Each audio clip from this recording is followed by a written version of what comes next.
It's the final opportunity to punch a ticket into the Sim Rap Market Series playoffs, and it's all come down to Richmond. Many are locked in, but a few spots remain uncertain, with these 200 laps ahead set to dial everyone in and finalize the championship field. Welcome to Pit Stop TV and the virtual Richmond, Virginia. I'm Andrew Cardinale IV with Zach Murtis and Scott Shive alongside, and it's a pleasure to join you for coverage of the No Limit Racing Sim Rap Market Series. Tonight's coverage from Richmond is brought to you by Sim Rap Market, by No Limit Racing, and by all series partners. Zach, Scott, thanks for joining me this evening. It's going to be a pleasure. It has been a pleasure all season long between the two of you. We had Zach Lindgren for a race. We had Brad Dalton produce last week. It's been a lot of fun this season. All of that effort through the regular season comes down to this race here this evening at Richmond Raceway. This 3/4 mile D-shaped oval is going to be oh so important in deciding who wins this championship, because this locks in who is officially going to fight for that championship throughout the course of the playoffs. This race right here solidifies who's got a shot and who does not when we go playoff racing next week at Gateway.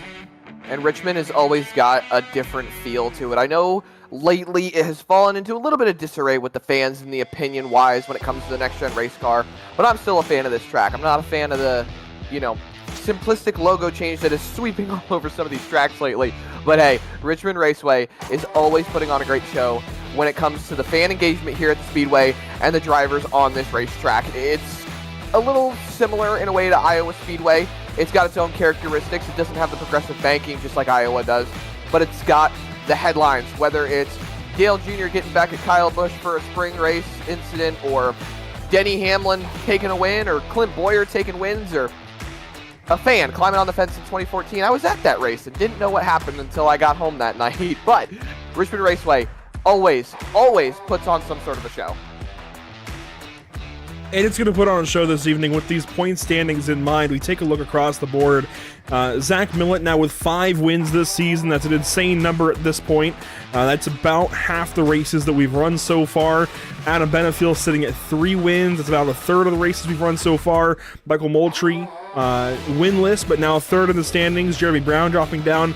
All these guys we're talking about are just about locked in.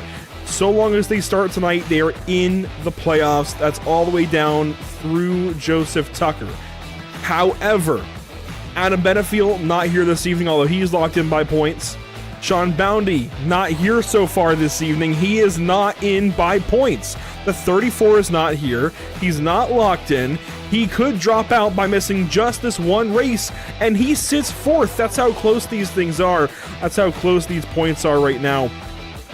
This points format awards 185 points to win. It awards 100 points to 21st, and the spread kind of continues on down from there. So that kind of gives you an idea of how many points are up for grabs from first down to 20th, and we only have 18 cars so far set to take the green flag, which means everybody starting the race this evening so far is going to earn at least 100 points. That means Dylan Cardenas and up are all in the conversation right now to make it into the playoffs if they start this race and get a solid finishing position. That means we likely see Gary Bowman, Russell Black, or Dylan Cardenas make their way into the playoffs tonight. We don't know who yet. We don't know how. We just know they have a chance, and it's going to come down to this race. Yeah, those drivers being really the only ones that are still about mathematically eligible considering the field size tonight. And yeah, Ruisi on down is out. Pretty much, 198 points is a little too far out the cut line. It's close, but it's a little too far out the cut line. And, I'm going to be your math guru like I always am tonight, Andrew. So let's just keep this in mind for the fans at home. For everyone, 1st through 5th, it's a 5-point spread. 6th through 11th, it's starting at 185. That's important. Pretty much. Starting at 185. So it's a 5-point spread from 1st to 5th. And then it is a 4-point spread from 6th to 11th. And then from 11th on down, it is a 3-point spread for points per position. And then it's 5 points for a bonus point. Bonus points being leading laps, leading most laps, and I believe, if I'm not mistaken, let me do my check real quick, it is also 5 points for sitting on the pole position. So there's bonus points up for grabs, Andrew. So honestly, Brian Nerisi might actually still be in the conversation if he leads enough laps and sits on the pole. I believe he's mathematically out. I love the story, but I believe he's mathematically out. You can't blame a guy for being positive, though. Yeah, no, I give you that. But as we wait for Scott to join us this evening, I think it's going to be down to Dylan Cardenas, Russell Black, and Gary Bowman. Quentin Lee is not here, so it's coming down to the 08, the 64, and the 12. Those are your guys that are trying to race their way in, and right now, a spot seems to be opening up with Sean Boundy not here. He will lose enough points potentially to be out of this thing. He's 171 to the good. So if one of those guys goes up there, I don't think Cardenas can make it. Thinking about it now, I think he might be too far out because he's got to get to that point total that Boundy's got. So he might be too far out. But Bowman and Black are on the table depending on where they finish. If they finish high enough, they could get enough points to knock the 34 car out of the playoffs. It's going to be awfully dang close. And of course, they could go up there and pass Andon Mendenhall. So Cardenas is technically still in, depending on how that all shakes out. But let's get into qualifying this evening. We'll talk more about this later as qualifying begins behind us. Zach Lindgren going to the top of the board in car number 85. There he is. And he will bring that lap down to a close. He's already run his 2 laps. Dylan Cardenas is on the racetrack in car number 12. So we'll get into qualifying coverage. We'll circle back on everything else here in a moment. But it's going to be a very convoluted evening as far as points go. I'm trying to wait as much as I can before I start doing math, Andrew. What do I say about math? That you're not very good at it. Not very good at it. Gary Bowman on the racetrack here in the 08 car. He is so far in 9th quick of 10 cars that have qualified. And in Mendenhall, sporting a new paint scheme this week, a flashback to Casey Kane, who is making his NASCAR return later this year. Mendenhall turning his first lap of record. That's a 22.654. That's good only for 11th spot. Moultrie, similarly in that same boat, about a 22.7, so he's down the order on lap 1. Let's see what he can do on lap 2 here to the stripe for Moultrie. He's been quick lately. It's going to be a 22.236. That is good, it looks like, for pole position, and yes, good for P1 as car 29. And I thought he was going to suffer there a little bit on that lap because he didn't exactly hit the yellow line. There's one common thing I see in these next-gen race cars is with how the brakes are set up now, these bigger brakes, it can be a lot harder to slow the car down without just locking it up completely. I've seen so many drivers have that same problem here at Richmond Raceway. It's causing everybody to take a bit of a wider arc, and look at that, not hit that yellow line immediately as Tucker is out for his lap. And you know, Scott, I mean, these guys have been on rails like all season long, and now this is crunch time for these guys. This is crunch time. I mean, tonight and next week are the nights. Like we saw last week, a lot of guys that are fighting for these playoff spots been having trouble. Had trouble last week at Pocono, but right now Michael Moultrie sits atop the charts. But Zach Millett, 5-time winner here, or 4-time, he is sitting pretty right now, but he is going to try to go for pole here. You had it right, 5-time winner. It's pretty crazy to think about. Nearly half the races this season won by the 31 car as Tucker goes fastest in qualifying. Can Millett beat him? The answer is yes, a 22.134. Zach Millett shaping up maybe for a 6th win on the season this evening.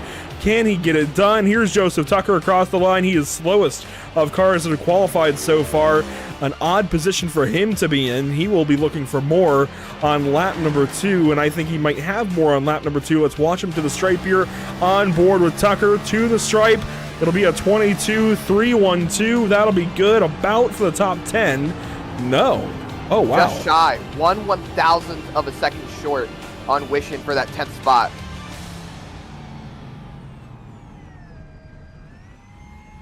Very close. There's a Tucker, just short. That is, it's biting, nail biting when it's that close. Let's take a look back at the point standings again. We were just talking about the Zach and I, and Scott, I know you were a little bit late to the party, but we'll catch you up here. Quentin Lee, not here. Sean Boundy, not here. Boundy could drop out of the playoffs by missing this race this evening. Benefield's safe even though he's not here, but Boundy is not safe. He could drop out if Gary Bowman or Russell Black have a good enough race. And of course, Alfie Sharon Jr. and Mendenhall, Jared O'Shawn, they could have a bad race and they could drop out, meaning Gary Bowman, Russell Black, and Dylan Cardenas are still in play. Everybody else, Brian Ruisi and Down, are out of the playoffs for sure. And we know that Zach Millett is good. We know that Adam Benefield is good. Michael Moultrie is good by starting the race. Jeremy Brown is good by starting the race. Daniel Wiles, Joseph Tucker will be good by starting the race. But otherwise, Matthew Taylor might even be good by starting the race. Otherwise, everything's on the table here from Kevin West down through Dylan Cardenas without Quentin Lee in that picture because he is not here this evening. So a very, very murky picture for these points. We'll try and make the best sense of it that we can as the night goes on. Make sure to just do your best to decipher the math things that we're trying to say, because we're going to get confused. That happens more often than not, but we're going to do our best. I promise you that. That's a look at the point standings. Let's get into the Lucky Performance starting grid with, on pole, it'll be none other than, of course, Zach Millett leading us to the green flag. Dalton Tucker from second spot. Starting third, Michael Moultrie. Zach Lindgren from fourth. Starting fifth, it'll be Andon Mendenhall in the 37 car. Kevin West in the 01. Starting seventh, you'll find Daniel Wiles, Russell Black from eighth. And to complete your top 10, Zach, it's Jeremy Brown and Jared Rashawn. A great top 10 we have stacked among us. Matthew Taylor and Dylan Cardenas is going to round out your 11th and 12th place starting positions. That's going to be your 6th row. And down into the row right behind them in the 13th and 14th, that's Joseph Tucker and Edward Jurgen. They're going to be rolling off 13th and 14th and 15th and 16th on the starting grid. That's going to be Gary Bowman and Alfie Sharon Jr., both looking to make their playoff runs tonight. And then 17th and 18th on the starting grid right behind the both of them, you'll find Brian Ruisi and Matthew Carbenia. And then behind them in the 19th and 20th position, oh, actually, I think that's all we have for our drivers tonight, Andrew. 18 cars, that is it for the grid this evening. A tight field, a small field, and a difference from what we've seen this season. We've seen healthy car counts. This is the lowest we've had all season long, and an unexpected car count for sure. Let's take a look, though, at your Whiplash SimCam's race details. It's a 200-lap race with 4 change sets in the pit lane, 65% fuel, which should be around 80 laps, fixed setups, no fast fix, and up to 3 green-white checkers available here, Scott. So a classic SimRap Market Series race, albeit the smaller car count. Yeah, this is a classic here, and I mean, Richmond, what a track here to round out this regular season. And some of these drivers are going to have to get it done here tonight. Gary Bowman, Russell Black, Dylan Cardenas, those 3 cars we talked about out right now, and cars in the back, Matthew Taylor, Kevin West, Jared Rashawn, Alfie Sharon Jr., and Andon Mendenhall. All of those 8 cars will be fighting heavily tonight, and that still, Jeremy Brown, Daniel Wiles, Joseph Tucker, all guys that things could go wrong for them here tonight. They are in no means safe. I want to thank you both for joining me this evening. Myself, Andrew Cardinale IV on the mic, along with Zach Burtis and Scott Shive, doing a rare 3-man booth this evening. We had to bring Zach back for one more at the very least and add him to the usual booth here this evening. Up in the air, we've got a 78.6 degree weather temperature, if that makes any sense. 82 degrees on track, though. A very clear sky, not a cloud in sight. And here we go. Around to the Geico restart zone to get this race started. It's Zach Millett, it's Dalton Tucker on the front row. Green flag in the air at Richmond.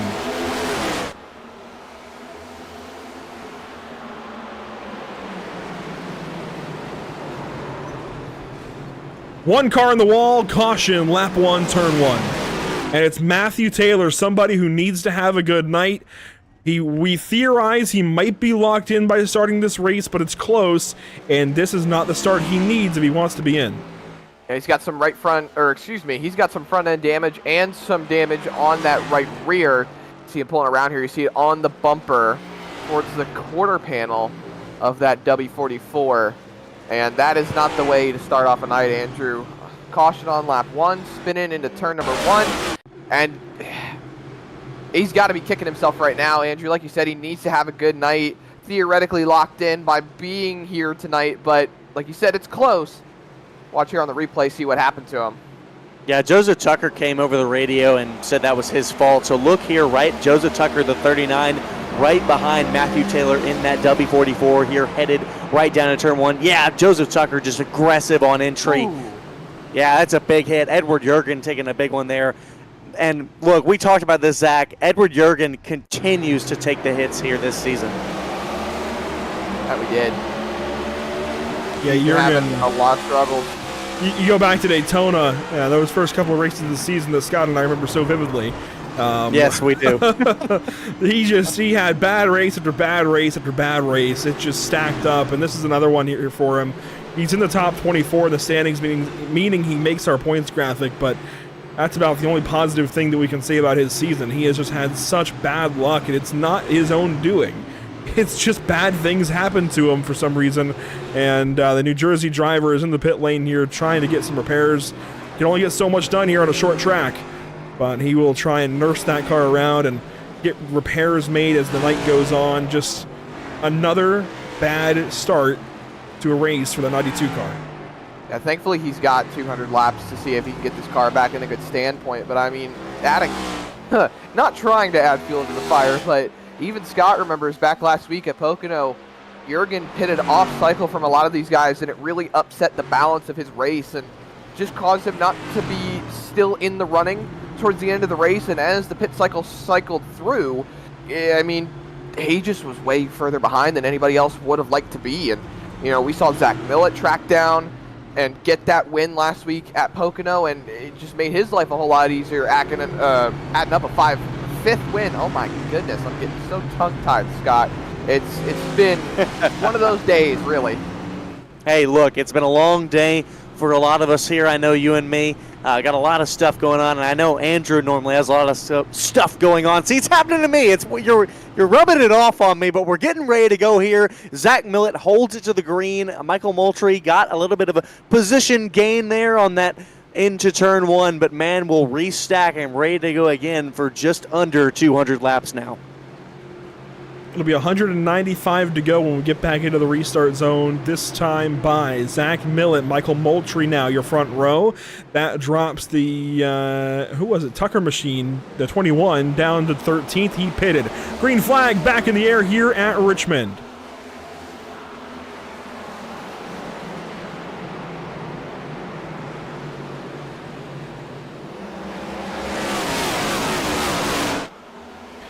Down the backstretch as a cohesive field. First time this evening wrapping around turns 3 and 4 under green.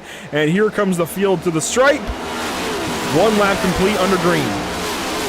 All right, so while we have a little bit of a green flag stretch here, I say that, knock on wood, because it's a little bit of a green flag stretch. It's 1 lap. That's the longest green flag run we've had. Uh-oh. And I say that, we got 1 car down on the apron. That's Kevin West. Goodness. Oh, that's Kevin West and his TikTok machine having a bit of a problem there. He needs to have a good night here tonight. He's not too safe in those points, currently only 37 ahead. So Kevin West sitting right out in that top 10, 10th right now, has to have a good night, having a little bit of problem there out of turn 2 last time by. That's what I was about to make a mention on there, Scott. So I did a little bit of number crunching under that caution flag, and Andrew made the comment that Sean Bounty is not here tonight. He's 171 points up on the cut line. So with the math adding up, that the most amount of points that you can get from this race would be theoretically about 195. That is, if you sat on the pole, led a lap, and led the most laps. So you'd be taking 15 bonus points to add to your 180 total, so that's 195. So, theoretically, Russell Black would need to sit on pole, lead a lap, lead the most laps, to knock Sean Bounty out. If Gary Bowman wants to knock Bounty out, then he would have to only get 1 of those bonus points. That would tie them to knock out Bounty, and then if Quentin Lee, obviously he wanted to still stay in it, he would have had to show up tonight, which obviously he's not here.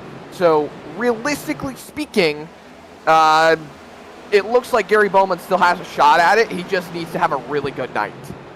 Did you do that all in your head? Yes. Please don't ask me how I did it. Andrew can attest to this. Could not. I could not.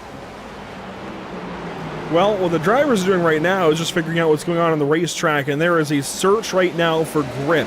Everybody moving around, trying to find the right line, trying to find the right braking point, the right gas point, and get around this racetrack with some semblance of grip in the tires.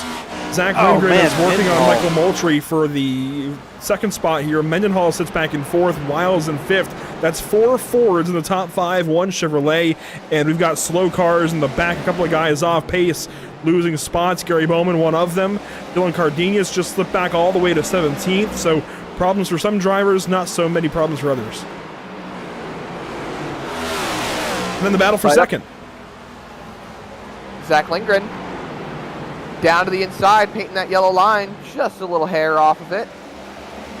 So one thing about Richmond Raceway, you know, the inside line is obviously the preferred line at a short track, and most short tracks you go to that's going to be the name of the game. However, you can really carry a lot of momentum on the outside line here at Richmond Raceway, and you know, Scott, I think this is the kind of thing that we could all agree on right now, is that, you know, you want to paint that yellow line. It's going to be good for getting that nose in front, but just coming off the corner, it just seems like the momentum carried just allows these battles to stay side by side for so long. It does. It allows cars like Andon Mendenhall right here to catch up to these battles. You see right there in front, Zach Lindgren finally, after 3 laps, being able to do it, but Michael Moultrie not quite done, tries to throw it down to the bottom, doesn't have enough momentum. So Zach Lindgren secures himself into second, Moultrie in third, and in Mendenhall right there in fourth. But Mendenhall, he has been cooking those rears on the exit of these corners. He's been getting loose. You know, we talk about the car count, guys. The fact that we are down to 18 this evening. Looking in the YouTube comments, one viewer makes a pretty solid comment. The fact that there is a special event this evening happening as a part of a Dale Earnhardt Jr. Foundation event with iRacing. And they're running mini stocks at Iowa, and I wouldn't be surprised if we're missing a couple of drivers due to that. Now, it did take a pretty hefty donation to get into the event, but still a special event on iRacing happening on the same night as our league race here. That could definitely pull a couple of drivers over. I wouldn't be surprised if that's where Benefiel is at the very least. So Benefiel will not add to his win total this evening. He's not here. He will stay at 3 in the regular season. That'll be a quarter of the regular season races. Still a big number, but not adding to it this evening as Zach Millett looks to add to his. Yeah, talking about the Dale Jr. Foundation race, Andrew, a couple of our Sarah Super Series drivers are actually over there. They got a team together, Steele Langford, Blake Throwenberg, Joel Smith, a couple of other drivers that are over there as well. So a lot of big names running that race right now, but the names right now that we're focusing on are here at Richmond Raceway, and we're only about a tenth of the way through this race right now. Bring it back around the next time by at the line for lap 21. We'll have 20 completed out of our 200 for a tenth of the way through. And Zach Millett shows no signs of giving up this lead anytime soon.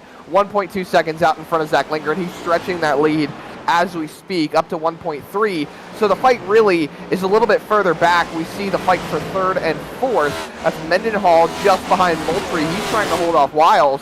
And, I mean, this is probably what we're going to see majority of the night here. It's going to be majority single file racing and little intermittent battles in between. But, you know, I think these guys just want to feel the tires out, get grips of what's going on with this racetrack, and then once the sun starts going down, that's when the racing will start heating up.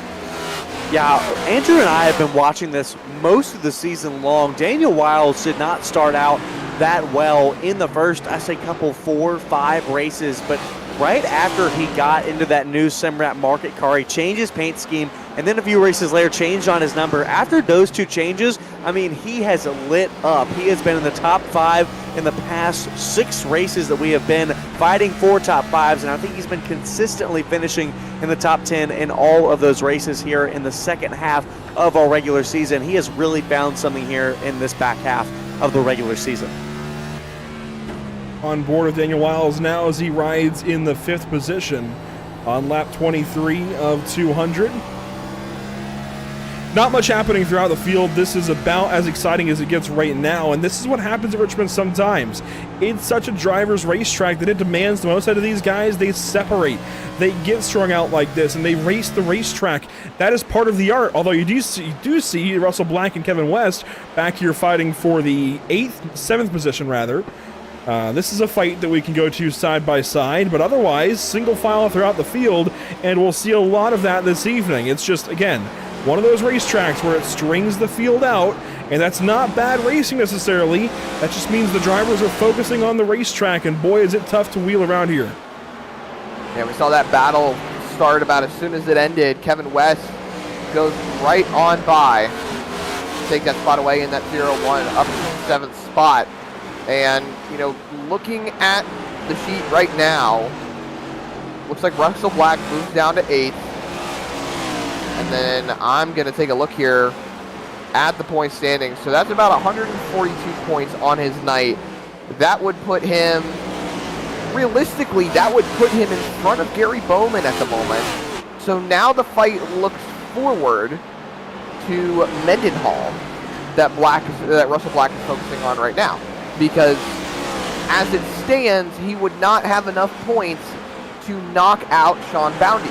So I think the saving grace right now for Mendenhall is that as long as he has a relatively good night, which he is, he's running 4th, he's fine. He's completely locked in.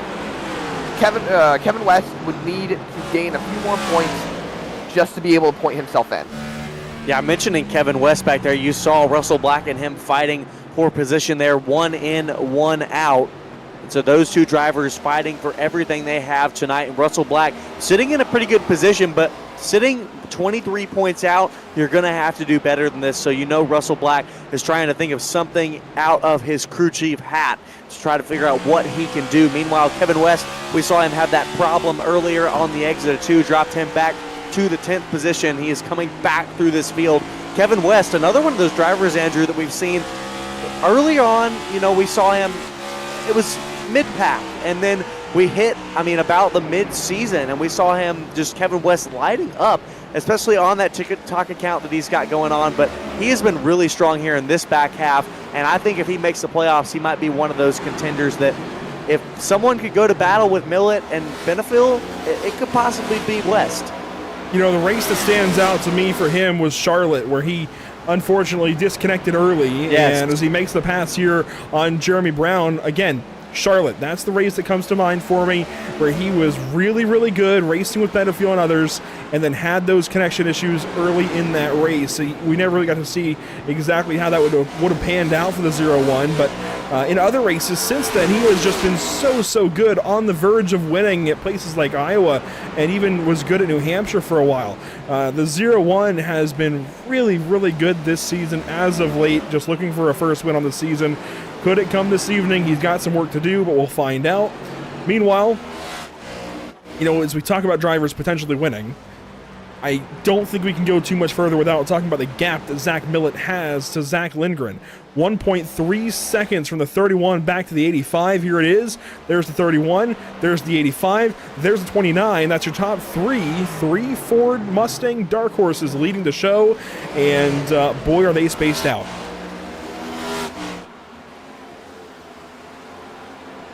There's a lot of space in between these cars, Andrew.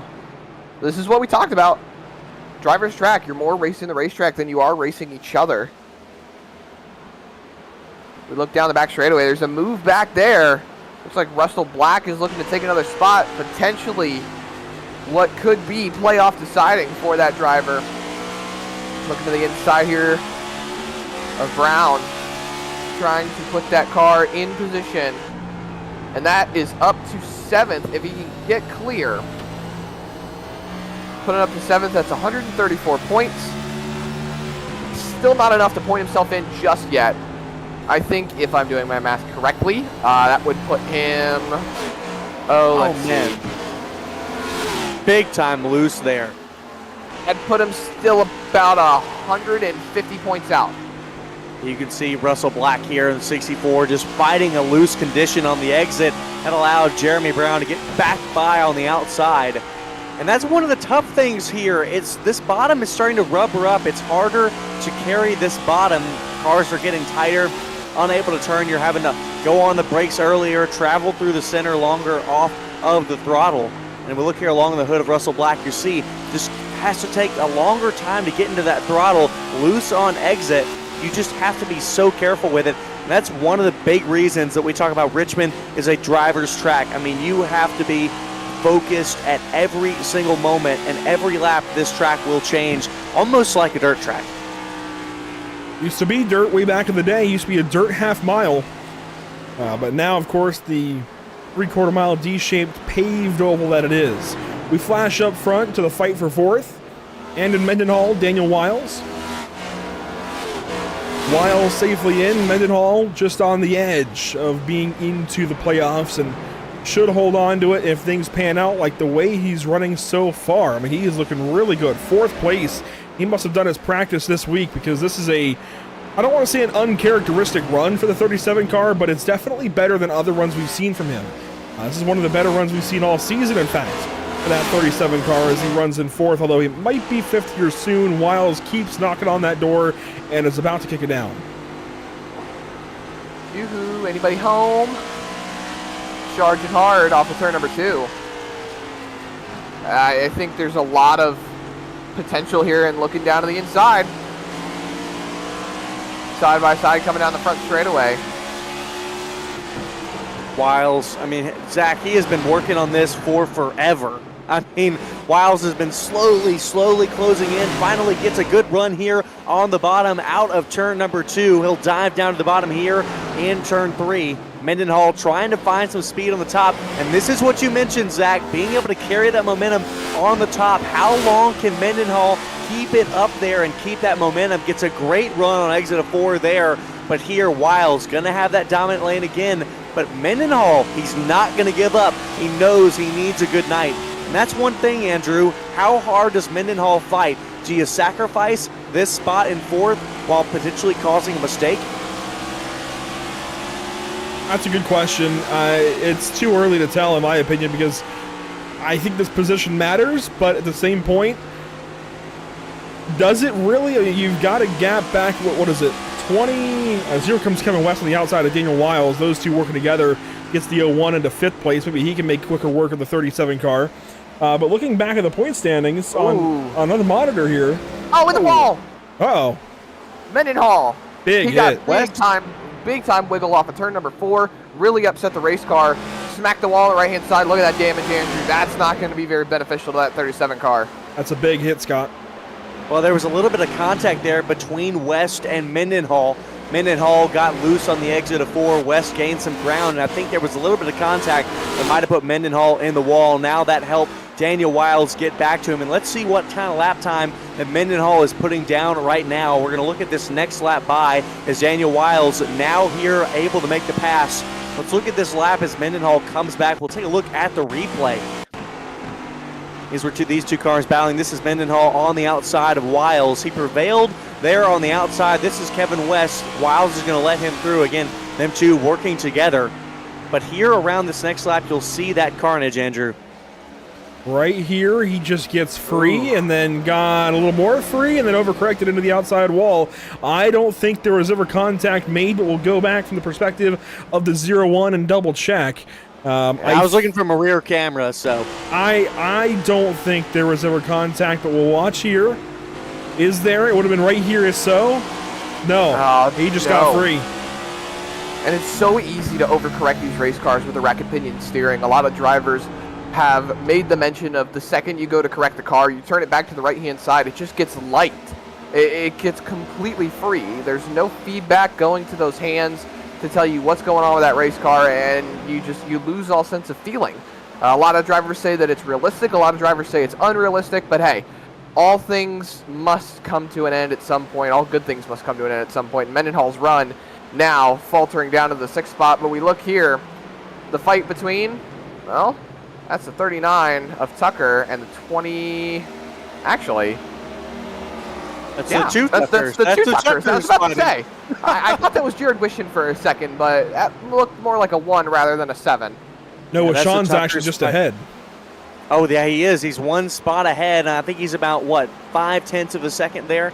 Just under half a second between those two. Before we leave the party here on end of Mendenhall, that's what I was just mentioning, Andrew. He pushed it hard, made a mistake. And that he's now 4/10 off the pace compared to everyone else in front of him. And The next car that is at his pace right now is Matthew Carbina, and he's in 15th. So Mendenhall will continue to fall through this field. And that's what I was talking about. That's one thing. You push, you can have that mistake, and he's going to continue to fall. I want to quickly highlight Matthew Carabina. He doesn't race very often. He's made a few starts here this season. I think this might be like his third or fourth race that he's made, but shout out to car 59 showing up this evening and making an effort here within the series. I mean, he's here, right? That's half the battle, is just to be here, let alone finish wherever. But good to see the 59 car here this evening. A shout out to Carabina, running deep in the field admittedly, but he's made a few spots up as Jurgen has called it a night. Marisi's still on track, Cardenas is still on track, and Dalton Tucker actually just hit the pit lane in car number 21. So a pit stop here, a little bit odd considering he came in and topped off on the last caution. But he comes in for service. Could this be foreign fuel? Not sure. He's got 2 up on the jack. He's going to sacrifice laps here, so if a caution comes out, that's not going to exactly play in his favor. 4 tires on that Chevrolet. And he's going to send it back out onto the racetrack, Andrew. That's going to strike him about 2 laps on the running order. I think I know what he's doing. Tell me he's short pitting. Well, I think I know what he's doing. I think he's treating this like a road course race, an endurance race.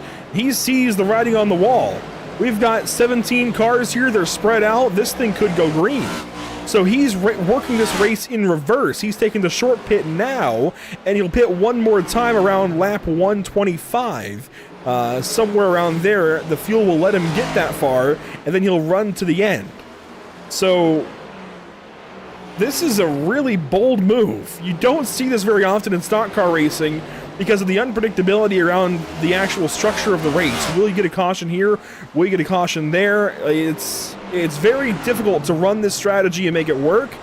But when you can make it work, it pays dividends to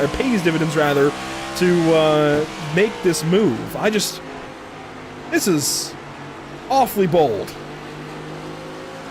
Well, I mean, he's got nothing to lose, Andrew. He's 223 points out right now. Not going to be able to make these playoffs. We know that Dalton Tucker came out strong in the opening at Daytona, and then Bristol, and then Coda and Las Vegas. Those first 4 races, Dalton Tucker was up in that top 3 in points. But then after then, he has had a huge struggle, fell outside of our top 12, and has not been able to get back. So here, and he's missed a lot of races. So here tonight, why not? Why not try something different? Honestly, I gotta agree with Scott. If you're not in it for the championship, you're going for wins. That's all any race car driver wants, aside from a championship, is just to be winning races. And you know, you got to do what the others aren't. That's what they always say when it comes to strategy. Do what they don't do. If the leader pits, you stay out. If the leader stays out, you pit. If the leader puts it in the wall, well, you go take that checkered flag. So you just got to find what works best for you and your strategy. And I think he's going to have to try to work it a bit, get that lap back. But now he is facing the upward battle of, like I said, just getting that lap back and staying on a good strategy as West gets real loose right there. And I think it'll all even out because once Millett pits and Lindgren pits and all those guys start hitting the pit road, he's going to be off the cycle for them. And he's going to be out in front for a solid, I don't know, maybe 25, 30 laps before they catch up on tires to him. And he has to take his next pit stop. So it could change the complexion of the race, Andrew. It very well could, but it's still a bold move to make as we watch Kevin West work here on Michael Moultrie. This is for the 3rd position. Zach Lindgren out ahead in 2nd. He's been good this season, Zach has. Lindgren, that is, but he just has never been quite good enough for Millett, as West is going to move on up into 3rd place. He's another one like West that's been good, has had a lot of good races. I know Lindgren's only been here for part of the season, about half of the season, but man, so many good drivers in this series and so few wins among them because it's all been Zach Millett and Adam Benefiel. Then you have those couple of extras, Holden McGill at Daytona, Vicente Salas at Coda, and Michael Conti at Indianapolis, those outlier wins. Specialty wins, should we call them. Specialty indeed. We continue to see the fight for 2nd now. West taking a look to the inside. He's next to Lindgren. He's going to throw it into the corner. And that is going to be pass completed Wow. for Kevin West. He's up to second. That was one heck of an easy pass. Zach, no one has done a better job at saving tire than Kevin West. He's out there running 23 threes right now. Everyone else, the next fastest car, Michael Moultrie, running 23.4, now 23.55s. So Kevin West, we saw him have that incident early, put him back in 10th. In, let's see, about 50 laps or so, he's brought himself from 11th up to 2nd. And so if West were to get a caution, I fully believe that he might have a better tire management strategy than Millett. Could tonight be the night? The season closer of the regular season, could the night be tonight he beats Millett? We'll see. We have the tracker up on your screen, bottom right now, tracking the difference between Millett and West. You see it's coming down a little bit. In the background, Lindgren under fire from Moultrie, but we'll keep watching West here for the moment. This is interesting, very intriguing. The problem is, this difference is only coming up this late in the run, guys. I mean, this is really, really late. We're coming up on pit stops in the next 20 laps or so. You've got to be better than Millett a little bit earlier on in the run to make up these 3 seconds.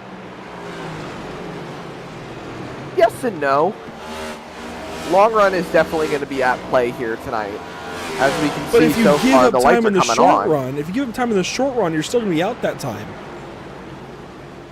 Well, you're not That wrong. is, I will say, to that point, you're absolutely correct, Andrew. I think the difference here is Kevin West had that problem out of turn 2. I mean, he lost more than a second doing that. So if we take that out of the equation, well, let's put him, he's 1.6 seconds to Millett if he doesn't have that problem. So if he can minimize mistakes here for the rest of this race on, I think he has a possibility, because we've got 132 laps still to go. And who's to know, we got a caution in lap 1, turn 1.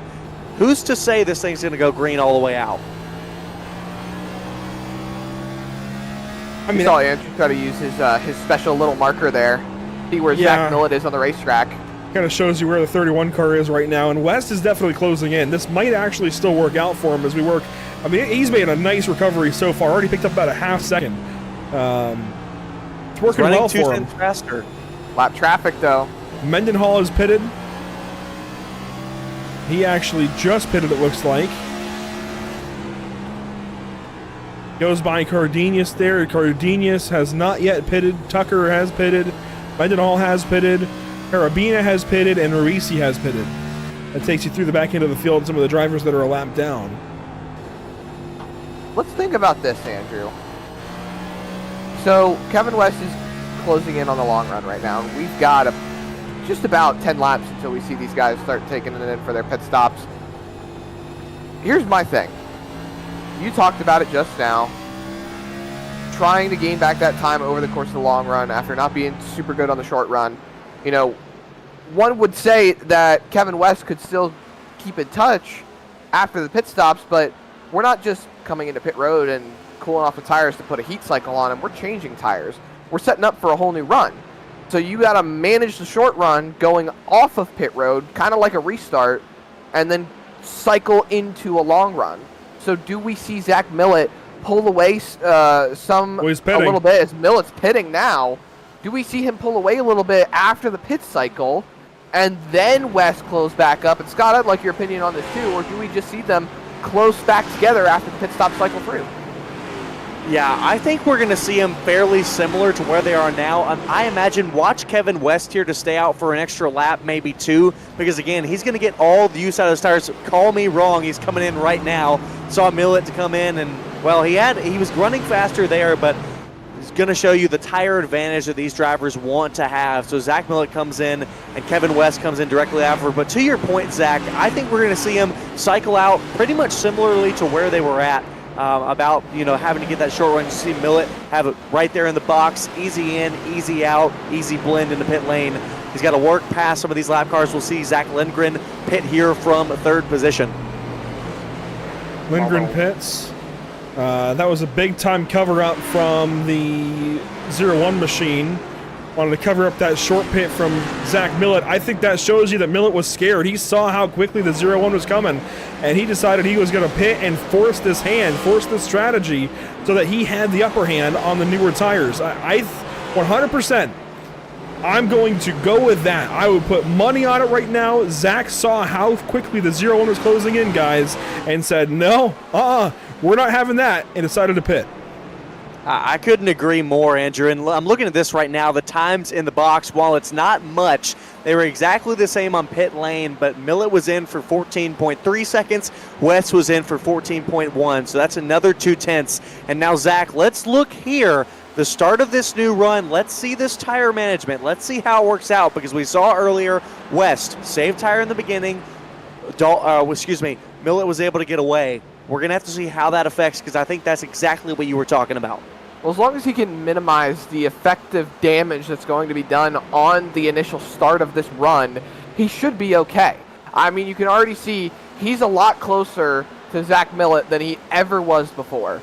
You know, I mean, he gained about 2-3 tenths as he did in the box, and with Millett running around lap traffic right now, this is going to make it all the much easier. There you see Kevin West at the top of your screen, closing in on Zach Millett, who has just gotten back on the lead lap.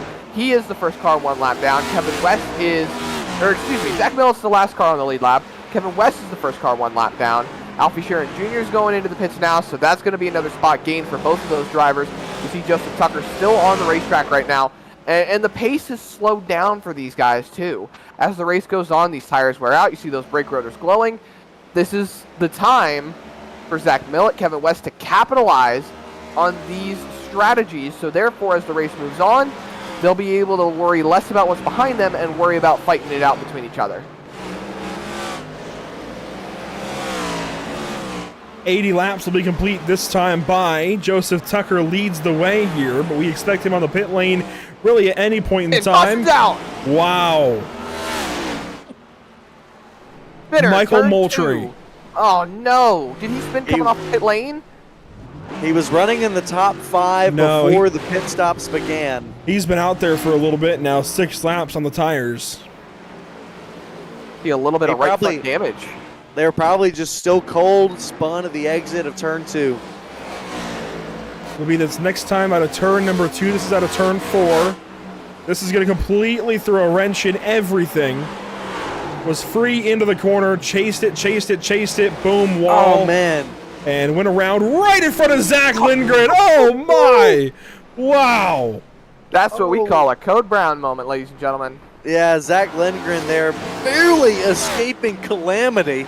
We'll take another look back at it, take a view here from the inside of Lindgren's cockpit. And you'll see there Moultrie slow up top, spins down in front. Oh, big on the brakes. Man, what a move, and that was some driving by Zach Lindgren. Let's look back, though, and think about how this is going to affect these drivers. Looking on board with Lindgren once again, there you see Michael Moultrie just chasing it up the racetrack, smacks that right front, and then this is where he loses car control. Goes from 5,900 RPMs to 4,500 RPMs. Oh my gosh! In the span of what, 2 seconds? Yeah, that is mega. Well, and talking about this caution comes out, and look at this, who it left front lock. Oh my gosh! Wow, that is crazy. You see how hot those rotors got in just that moment, but what a drive there to avoid Michael Moultrie by Zach Lindgren. But let's look back up front, and Joseph Tucker stays out. He's going to inherit the lead here, as what? He didn't stay out. I know he got lucky. The caution came out. Didn't we have some people trapped a lap down?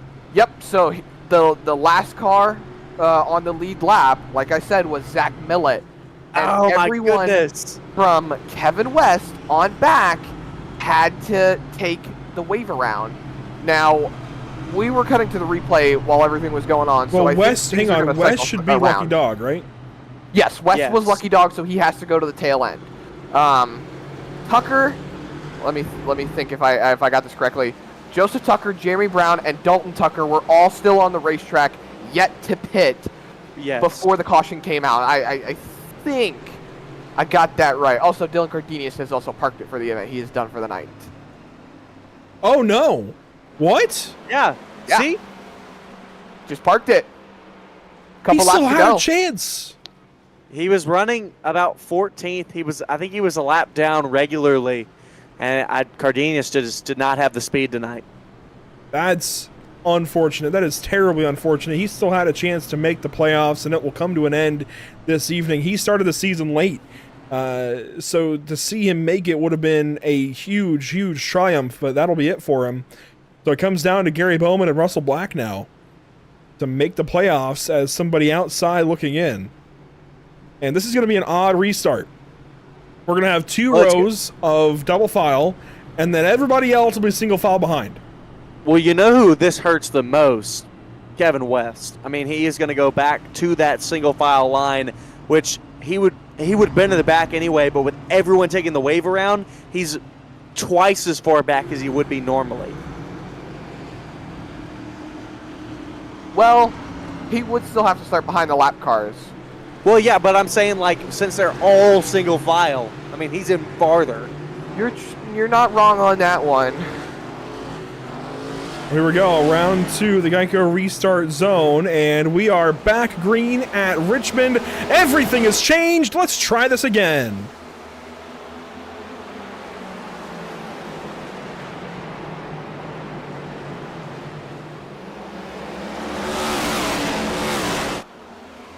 Some loose cars in the back, and Mendenhall made contact with Ruisi. Here comes Dalton Tucker on the inside of Jeremy Brown. Zach Millett's going to follow through, and Joseph Tucker hangs on to the race lead for now. Almost up into the wall was Brown there. They were almost 3 wide for a moment, but Zach Millett's making quick work of these guys. A little loose off of turn number 2 on the inside line, but he's going to keep it there. Tucker comes down to block. It's a Tucker 1-2 right now, but Zach Millett's trying to break that and split them up, going for that second spot, hopefully going for the race lead here, sends it, and it's another block by Joseph Tucker. Yeah, Dalton Tucker right here on the outside. Got to get by him first. He's going to slow down that lap time there, being on the outside. And what we know, we've talked about it all night long, you can make that outside work with that momentum. You can get off it. Dalton Tucker does it here. So Millett not quite able to prevail. Great battle here up front. You know, this is helping Kevin West. Every lap that the 31 is not out front is going to help the 01 catch up and have a chance later in this run potentially as Millett gets into Tucker and Brown gets into Millett. Zach Millett had this race on lock for the first 80 or so laps. Now he's trying to fight to get those spots back. Meanwhile, Kevin West is trying to point his way back to the front. He's up to 12th at the moment. Well, I've got a moment for Kevin West. Back a few laps ago, Gary Bowman was right in front of him. Bowman was turning down the track when West was getting under him. We'll take a look back at it. It slowed down West by almost a second and a half. I believe I've found it. I skipped back a few laps. This is going to be, I think, you'll right see where Moultrie it go happens. by. Yep.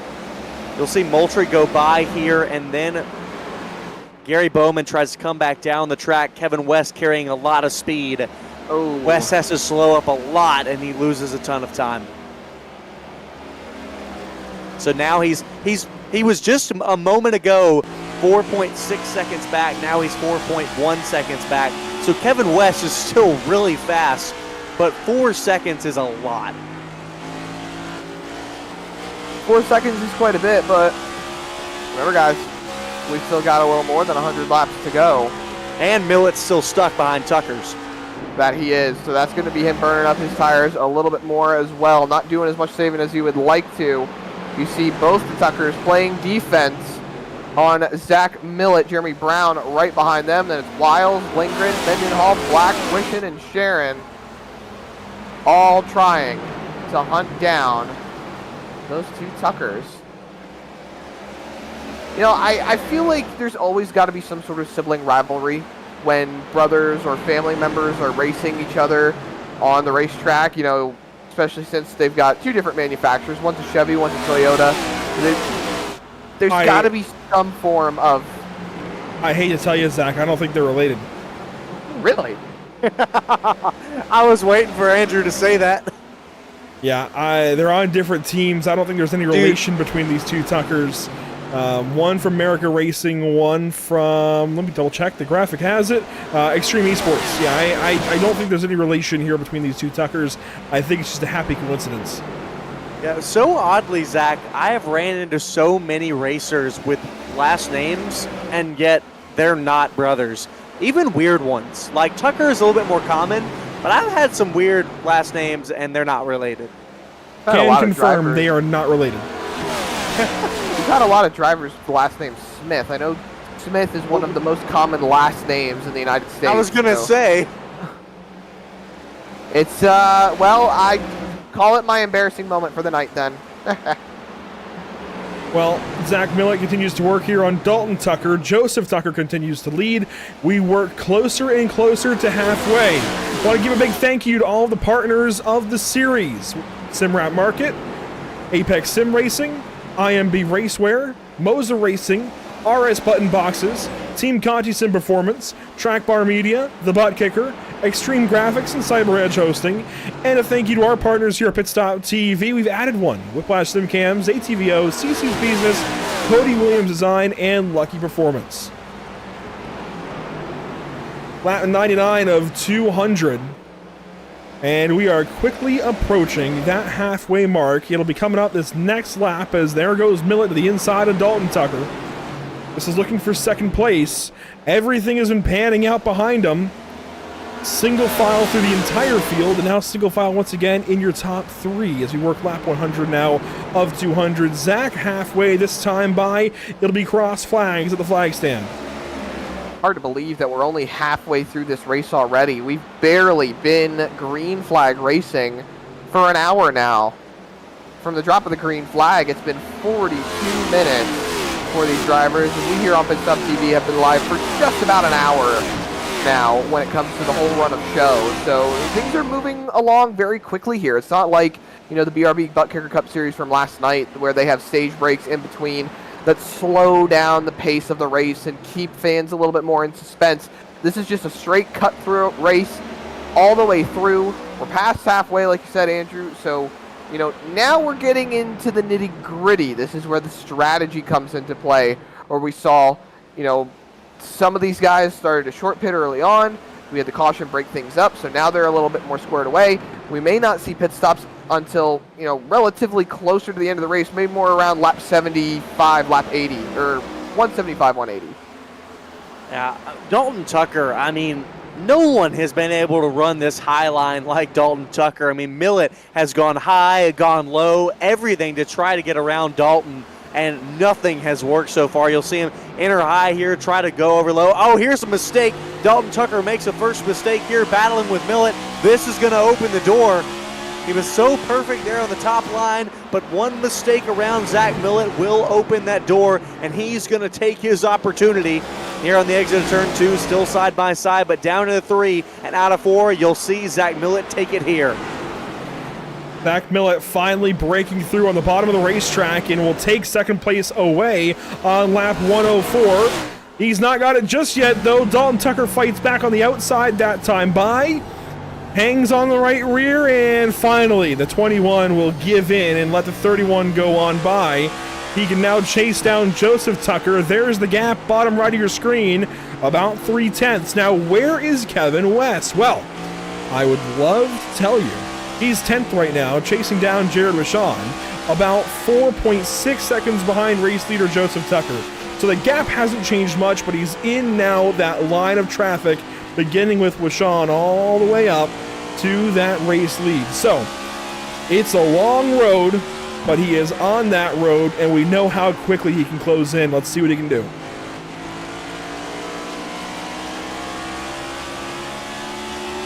I'm sitting here thinking, while we watch the onboard with Kevin West, we could theoretically get another caution.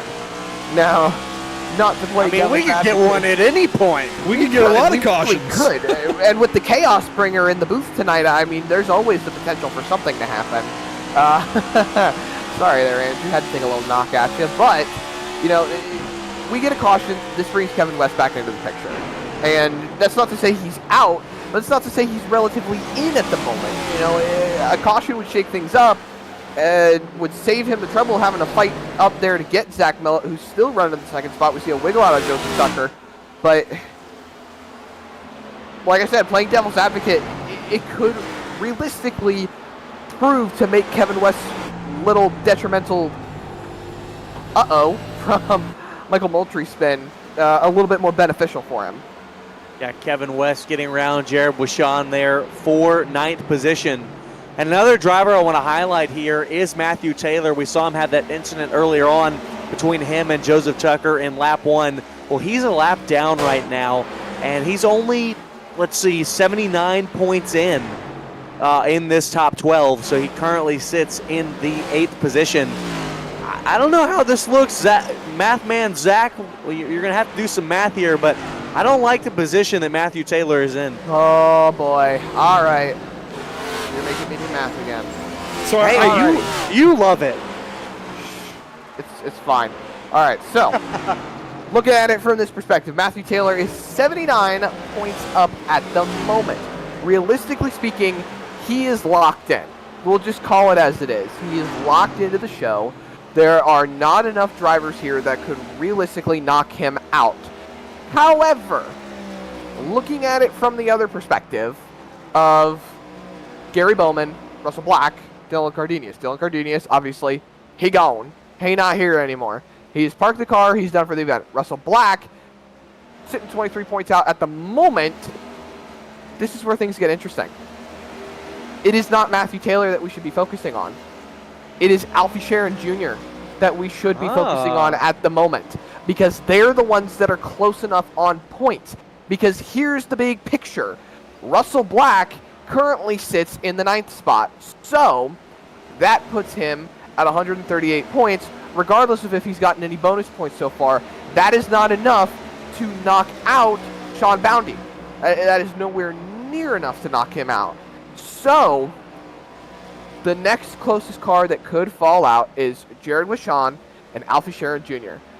23 points back from the cut line is Russell Black from Andon Mendenhall.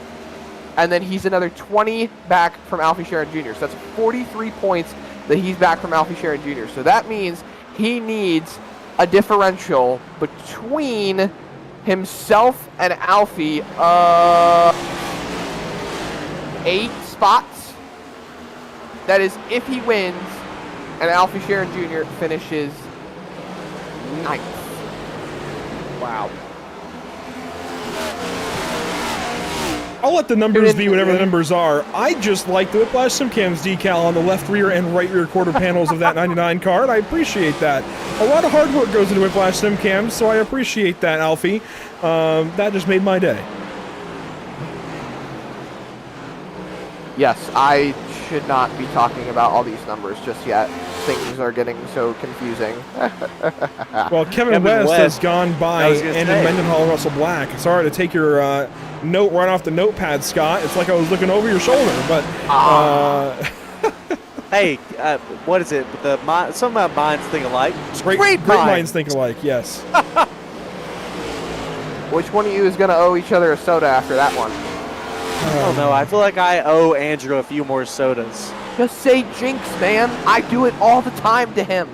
I feel like I already owe him some sodas. I'm not going to lie. He's my boss, man. As long as it's a Rockstar, let's see, Rockstar punched fruit punch flavor, that's what keeps me awake at night. I'll take a yogurt smoothie.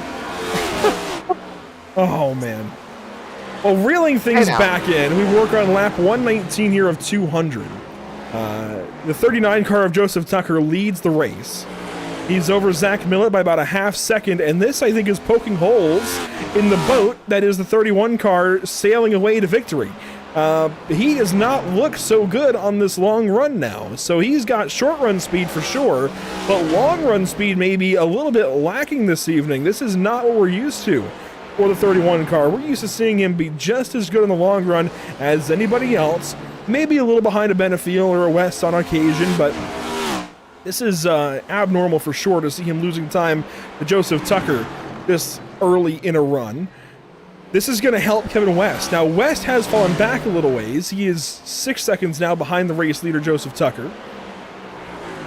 Basically, what I'm telling you is everything is tipped on its head, and we just got to wait to see what's going to happen because we don't know anymore. Everything has changed. Can I play a devil's advocate even more then? Sure. 2 tire stops. Yeah, we're probably going to see some. I would expect to see them. You know, especially with drivers who know they're quick and they're a little bit further back. Case in point, Kevin West. Yeah, he's going to, I mean, I wouldn't be surprised if he does it all. But, man, at this point, I really think Kevin West needs a caution because he has been falling just a little bit. Now that I say that, he gains back just a little bit. This might be that point in the run where Kevin West turns on another switch because he just gained back. He's now 5.8 seconds back to the leader of Joseph Tucker. But, I mean, that we thought 4 seconds was a lot earlier. Well, now he's back 6. This is where the 2 tire stop comes into play that I'm talking about, though. Yeah, I know, This is where devil's advocates start to come into play because you can see someone like Russell Black come in, take 2 tires, and realistically try to point himself a little bit further up. He needs those points if he wants to get into the playoffs. Alfie Sharon Jr. is just trying to defend. We say that. These guys are fighting right now. You know, this could flip the race on its head. We see these 2 tire stops, Andrew. It could realistically change the complexion as there's almost a little bit of contact. I don't think Mendenhall wants to go into the wall again. No, I don't think so. Usually you don't want to hit the wall anywhere you go. Maybe in Eldora you want to put the right rear of the fence, but that's about it. Hail Mellon. Well, yeah, if you're on Chastain and Martinsville, maybe you do want to hit the wall. But there goes Alfie Sharon Jr. by Andon Mendenhall for 9th position. So that's a spot made up. Russell Black falls back to 11th. And then Daniel Wiles, I was noticing on timing and scoring, has closed in on Jeremy Brown by quite a bit and is working on the 4th position. Brown was abysmal through practice and qualifying, mostly practice. The qualifying actually wasn't that bad, started 9th place, but had a rough time getting going in practice, was down around the last position a lot in practice session. He's looking good all of a sudden in the race. He's running 4th and has been running 4th for a while. Yeah, I think he's gotten in that rhythm. Obviously, we saw him restart here on the outside of the front row. Lost the positions quickly to Dalton Tucker and Zach Millett. But ever since then, he's really settled into this 4th position, has been running consistent lap times. And I think the rhythm of this green flag run has really helped him out, continuing to run consistent laps. Right now running 23.34s. And Daniel Wiles right behind him running 23.34s. They're off by a difference. Oh, Dalton Tucker has a big problem there. Out of turn number 2. Is he going to come to pit lane here? He's short pitting again. But that was way slow. No, he's pulling off entirely. He's done. Oh, no. Checking. What? No reported damage on that 21 car. Things that make you go, This shakes everything up a little bit then because that lowers the amount of drivers on the racetrack that could potentially provide points benefits for some of these drivers looking to point themselves in tonight. And that's huge. Yeah, I'm mega. I'm looking back at it right now. He just pulled off of turn 2, came below the yellow line, and came to pit road. And wow, that's so interesting. As we see Daniel Wiles here goes here for that 4th position. He'll pass up Jeremy Brown. Jeremy Brown not done with it yet. Dives back down to the inside, trying to get it back on Wiles. Gentlemen.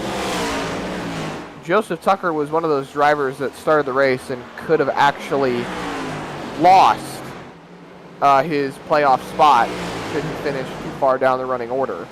Now he sits 16th. I don't know if that puts him totally in the hot seat. That's Dalton Tucker. Dalton Tucker. Oh, never mind. Joseph Tucker's leading the race. Dalton Tucker, okay. I got the Tuckers mixed up a little bit. First I thought they were siblings, now I got their names mixed up. Never mind.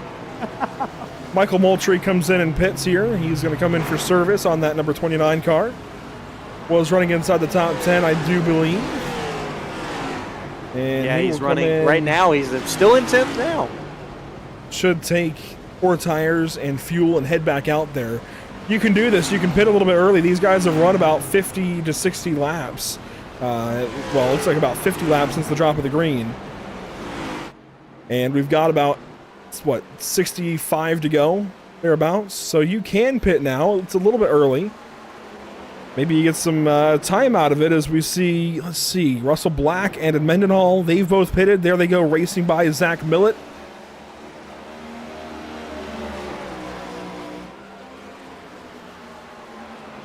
So all in all, I don't think this graphic is going to change too terribly much. It's still got potential as hello. That was Mendenhall squeezing Black into the wall there for a moment. And make a little more contact on in 3 almost. But this graphic I don't think is going to change too terribly much. Yeah, I mean, I really think the only possibility is Russell Black maybe getting in somehow, but Mendenhall's running well, Sharon Jr. is running well, Washawn West, they're all running well. Matthew Taylor and Up, we're pretty sure are safe from this point on. Don't quote me on that, but Russell Black really the only one going to be able to give a challenge to anyone because Gary Bowman is running back in 14th, 2 laps down. Caution. Oh my! And it's right there behind the graphic, Russell Black. Oh no! Daniel Wiles in the pit lane. About that could change it. This will change the complexity of the race now. A couple of cars were already a lap down. Zach Millett's going to be the first car to. Yeah, Millett had just pitted. Pass. Lindgren had just pitted. Guess who this benefits? It's going to trap Lindgren a lap Please down. tell me Kevin West. It's going to benefit Kevin West because he stayed out. Yes! It's going to reverse pretty much what happened on the first caution, Andrew. Look, I know we're supposed to be impartial, but Kevin West has been so close to a win so much this season that I want it to happen. Once again, a car that was about 5 laps into their run has a problem. Cold tires.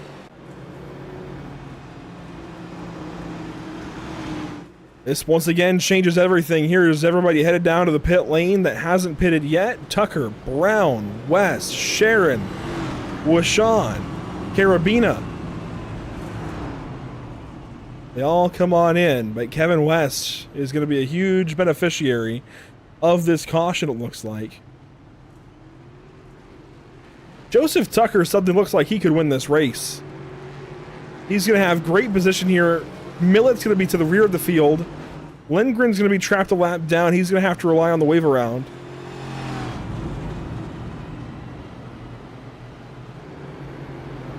Boy, this changes everything. I'm starting to think about how everything's going to play out now. Well, while you do some I'm thinking, losing my mind here for a second. While you do some thinking, let's take a look at what's upcoming for us here at Pit Stop TV. Next up, it's tomorrow night. We go to the Oxford Plains Speedway in Oxford, Maine. That's the Sarah Pierce Fleet Service Super Series. Tomorrow, January 30th. And then next week, we begin a new week of racing with Darlington Raceway for the BRB Butt Kicker Cup Series. That's the Murtis Racing 250. Right, Zach? Oh, yeah. Yeah. Then not Friday, I don't know where I got Friday from. Wednesday, there we go, February 5th. It's the Worldwide Technology Raceway for the Sim Rap Market Series here on Pit Stop TV. We begin the playoffs heading to St. Louis. That should be a whole bunch of fun. Gateway is always a difficult racetrack to get around, but always makes for a good broadcast. And we'll have it here on Wednesday, February the 5th. Do not miss it. You can catch all these broadcasts and more on our social media platforms down below: Facebook, Instagram, Twitch, YouTube, and X. And don't forget pitstoptv.com. The wave arounds are making their trip around the racetrack to catch up to the rear of the field. We should get an extra caution lap, I believe. And yes, we will, just to allow them all to catch up. But Tucker's going to have the lead over Brown, Sharon, Washawn, and more.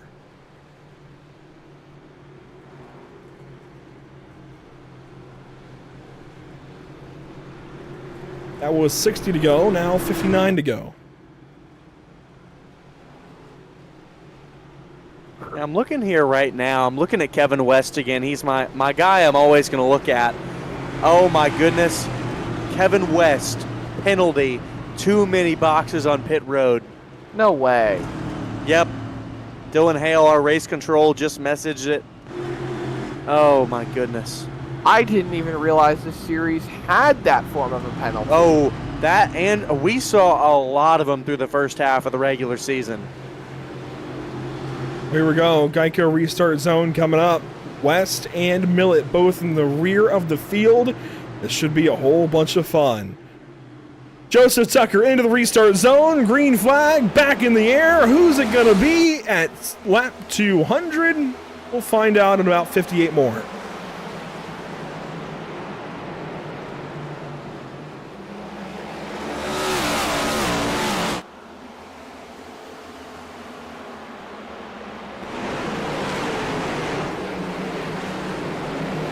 Up off the corner, one lap complete under green, and oh boy, that was Jeremy Brown way to the inside. He nearly lost it. Alfie Sharon Jr. suddenly runs third, Jared Wishon suddenly runs fourth, and Matthew Carabina runs the fifth spot. And look at that pack off the second corner. This is what I've been looking at, Zach. Oh my goodness. Zach Millett's already made his way through. Kevin West and Zach Lindgren are still trying to fight their way through. Still 3 wide back here. Michael Moultrie now cycles up to the high line right behind Millett, goes up the racetrack. They might get 3 wide once again. They won't.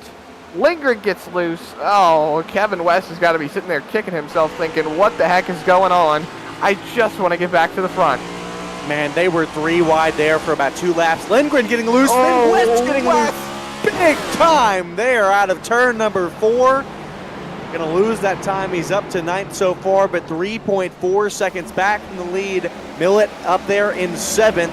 He is 2.3 seconds back. So these fast drivers trying to hunt down Joseph Tucker from the back. The question is there enough time? Can they work their way through these people in front of them to get back to Tucker? Not sure what just happened, but it looks like Matthew Taylor had a moment. There was no caution on the racetrack, and he's gone around. He's parked it. He's towed. He's done. We'll get a look back at it for the 44 car. He was back behind Russell Black and Brian Ruisi.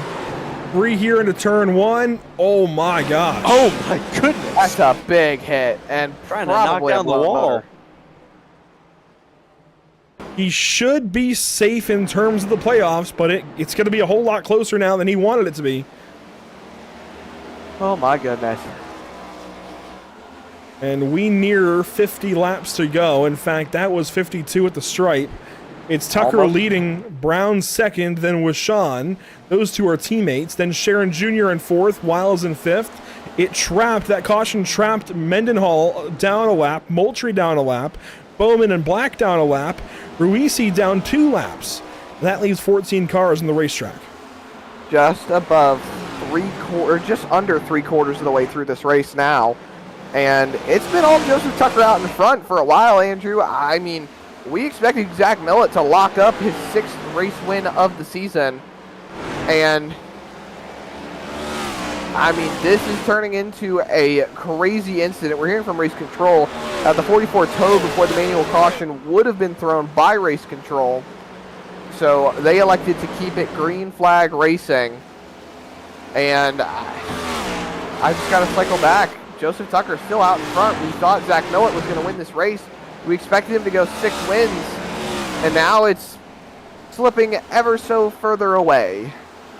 Yeah, I mean, Zach, this is like what we saw at Pocono last week, just a little bit different. I mean, we saw a completely tame race, and this is talking about the first green flag run we had, and we thought it was going to end the way it was, and then those last 5 laps were the most chaotic laps I've ever seen in my life. And that's how these big cautions have fallen here. I mean, you saw it flip the field earlier, put Joseph Tucker out front. He was able to hold off Zach Millett. West gets stuck in the back. Then we get another second caution. Tucker continues to run out front, but that time it benefited Kevin West, and Zach Millett was going to be in the back.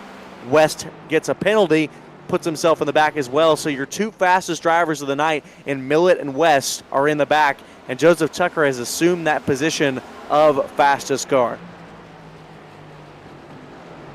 What a race we've had so far. Thanks for joining us here at Pit Stop TV. Make sure to check out all series partners, simwrapmarket.com, Apex Sim Racing, IMB Racewear, Moza Racing, RS Button Boxes, Team Conti Sim Performance, Track Bar Media, The Butt Kicker, Extreme Graphics, and Cyber Edge Hosting. Also, make sure to check out our partners here at Pit Stop TV, Whiplash SimCams, ATVO, CC's Business, Cody Williams Design, and Lucky Performance. If you're just joining us, you're hearing my voice right now, Andrew Cardinale IV. We've got Zach Murtis and Scott Shive joining me. It's been a pleasure, as always. And we don't know what the heck is going to happen from here to the end. Joseph Tucker leads the way with now 45 laps to go. It's 3 Fords, a Toyota, and a Chevrolet in your top 5. Toyota leads, the Chevrolet runs second, and 3 Fords, third through 5th. And this is the Ford we're watching the most. Zach Millett, running in 5th place right now, led the opening 71 laps, has not led since. It's been nearly 100 laps since he's been out front. He pitted early in a green flag run to force the hand of an approaching Kevin West, and since then it's been absolute mayhem and calamity with cautions falling right during green flag pit stops. And now the race is turned entirely on its head, Zach. You act like it was on its head regularly before. I don't know how to say that correctly, but as we keep rolling, Kevin West looking at the back bumper of what I believe is Mendenhall, but he's a lap down. He's trapped a lap down. He restarted ahead of all of the wave rounds, though, because of the way the field gets structured for restarts. So, yeah, he's just kind of in the middle of these guys. It threw me off there for a moment, but you see Kevin West pulling up on that 37 car, and it looks like it's going to be easy pickings going into turn number 1 for Kevin West. Down in the corner he goes. That is going to be 1 car picked off as he's chasing down Alfie Sharon Jr. to take that spot away. That 6th spot, that is. Alfie Sharon Jr. is still trying to fight to make sure that he can hang on to his playoff hopes. And that is the car that he's fighting right now, that 0-1 of Kevin West. If they get too far apart from each other, West, well, no, West is in. Oh, my goodness. Who am I mixing up here? Well, Sharon Jr. having a very solid night, Russell a quiet Black. night, and that's Russell Black, one of the ones. Sharon Jr. just having a quiet night, and that's one you want to have if you're one of these guys that isn't out here continually competing for wins, trying to get into these playoffs, and that is a night he has had, and it's been quiet and good for him. He'll hope to finish here in this top 10. Maybe he'll have an opportunity to break into that top 5. We'll just have to see as these laps continue to wind down. Now under 40 to go. We look on with the 99 car there of Alfie Sharon Jr., who scrapes the wall a little bit on corner entry to turn number 1. But just ahead, his teammate Zach Millett is trying to work through this patch of race cars. Daniel Wiles directly ahead, then Jared Wishon and Jeremy Brown. Wishon having a good run. He has worked his way into the playoffs. Wiles has been in the playoffs just about all season long. Brown has been good this season. None of them, though, have gone to victory lane. None of the top 4 have won yet this season. They would all like to here at Richmond this evening. And what a night it would be for Joseph Tucker, man. I don't know where this speed came from. He ran deep in the field early in this race. He ran 17th spot at one point after starting 13th. But he has found something during this race. He's now led 91 laps, which is more than Zach Millett. This is impressive stuff. He's going to get most laps led on the night. There'll be nobody able to touch him. Unless Millett jumps to the lead here soon. Even then, I mean, he would have to jump in front within the next 8 laps because, yep. I mean, once you get past halfway, there's no saying that anybody else has led the most laps. Correct. And Joseph Tucker, he leads about 8 more laps. He'll lead about half this race, which is all well and done for him. We look back at Kevin West. He's gotten by Alfie Sharon Jr. Lindgren's gone by as well. So Sharon Jr. is dropping down the running order a little bit. Might have had a little moment back there, but I think we're all well and good. I'm sure Scott will know more than I will. He seems to be keeping a lot closer eye on these drivers tonight. But right up front, looks like Zach Millett's going on through, and he's taken 4th. Yeah, Millet right there around Daniel Wiles. He continues to hunt through this field. He looks in his sight line to Jared Wishon up next in that number 27 car. And what a night for Jared Wishon. Again, another quiet night for him, but running in the top 3 right now. He's yet to finish on the podium here this season in the Semrat Market Series Season 2. But what a night it could be. He's going to have to hold off Zach Millet, which is an extremely tall task. But I think he'll end up tonight with a top 5 finish as we see them running for now. But Millet continues to hunt through, currently 2.6 seconds back to Tucker.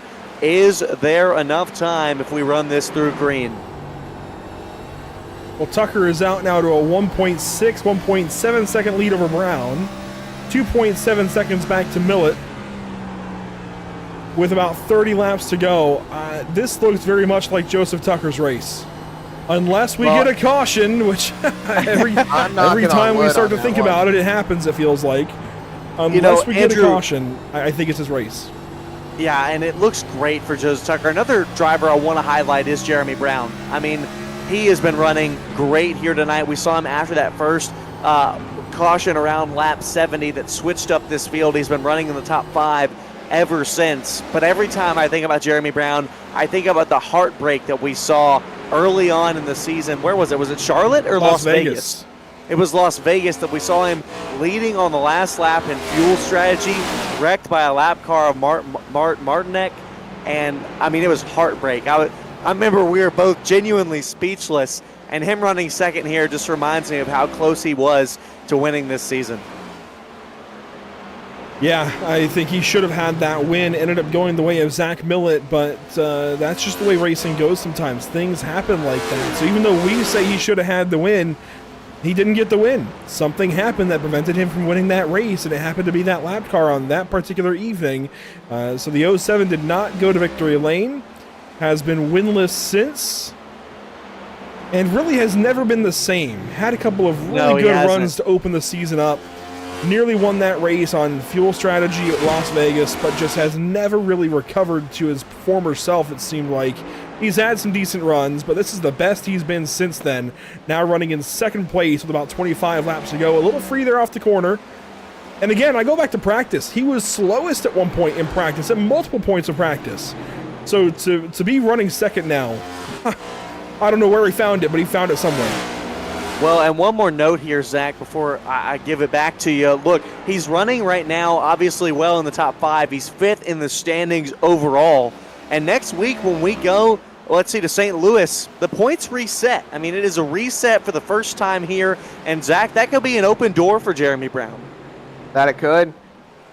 I think with the points reset, it's going to help a lot of these drivers who have been struggling a little bit to keep themselves in contention for this playoff run. And I know I haven't been around this series as long as you two have. Andrew, you and Scott have done an absolute fantastic job covering all the storylines here. But, you know, just seeing the couple of races that I've been around for, that being Atlanta, last week at Pocono, this race tonight here at Richmond, it just makes the most sense to see guys like Zach Millet stay up at the front, Zach Lindgren, Alfie Sharon Jr., and Mendenhall. Oh my goodness, there's one more name that's slipping my mind. Benefield. Seeing them closer to the front, seeing these guys run their race and actually be able to keep in contention. So I think after the points reset, you'll see a lot of those guys hanging towards the front. But I don't know, Jeremy Brown looks like, with the run that he's having tonight, it looks like he's ready for these playoffs. It looks like he's ready to point his way forward and potentially try to take the championship away from one of them. As Zach Millet's actually going backwards now. Millet falls behind Kevin West. West moves on through to 5th place. Going to look up now at his teammate at America Racing. That'll be Daniel Wiles. This is where West gets that surge of speed about 40 laps into the run. He just starts to get better than everybody else here on the racetrack. I just went back and looked at it, and honestly, it looked like Zach Millet just let Wiles and West by. He just went high in 1 and 2, and it didn't look like an accident. It didn't look like a problem. It looks like he just let him by. I can't imagine why, but, I mean, that's exactly what it looked like. There was no problem, no nothing. And look here, Lindgren has a bit of an issue there in the 85. Let's Alfie Sharon Jr. back through. I heard them over the radio talking. I think Sharon Jr. had a problem, and Lindgren said If you get back to me, I'll let you by. Moultrie and Mendenhall fight a lap down here. This is fighting for the lucky dog position. This could come into play if we get a caution. We're at 20 laps to go, but we could still get a yellow flag, and that would change this race entirely. I want to touch on Joseph Tucker, though, as he leads this race still. He is led now past 100 laps, and he's got a 3.5-second lead over Jeremy Brown. But Monday night, not on Pit Stop TV, in a separate league, he was leading on the white flag lap. He had wheel damage and spun and lost it all. I don't know what race this was. I don't know where it was, what league or anything, but he was leading a league race on Monday night on the final lap. Since then, Gabe out in the YouTube chat has let us know that Joseph said, "I'm gonna win." And what is he doing right now? He's leading inside of 20 to go at Richmond Raceway, looking like the best driver here this evening as well. If you look at best lap, it's not quite up there with some of the other best laps that we've seen this evening. He doesn't need to have it. He has got this long run pace in that 39 car, and he's got a statement saying, "I'm gonna win." I like it. Well, he's doing everything right at the moment, making sure that he's going to be in position to win this race. Like we keep saying, caution could come out. That could shake up this race, but right now, we are staying clean and we are staying green. Everybody should be good overall on pit stops, so we shouldn't see, and actually, no, we had the caution. Everybody came in. I was about to say, we're going to see green flag pit stops here, but no, everyone's good. Everyone's solid. So we keep on rolling. We got 15 laps to go at the line. You see the fight up front. That's with Sean and Brown. No, excuse me. That was Wiles and with Sean. They're fighting it out for the second spot. Seeing what they can do here. Wiles continues to carry that speed, Zach. Yeah, he's got to find some way around Jeremy Brown here, Scott, or he's going to have to settle for that third spot. Yeah, Wiles, I mean, he has been having that. With Sean needing to find that speed to get around Brown, like you spoke about. But with Sean earlier, we saw Millett right behind. Millett had a little bit of the problem, or let the drivers behind him of Wiles and West by. We're still not sure. It looked more purposeful than accidental. But Washawn has been able to hold that third place here. And again, like I said, has not finished on the podium here in the Simrat Market Series. So I know that Jared Washawn is hungry for a podium. He will do everything he can to keep Daniel Wiles behind. And Washawn's teammate, Zach Lindgren, has talked to us a couple times this season. He's had some really strong runs and has finished up in the top three. But something that Washawn has not done in all his time here this year, finish inside the top three and talk to us at post-race interviews.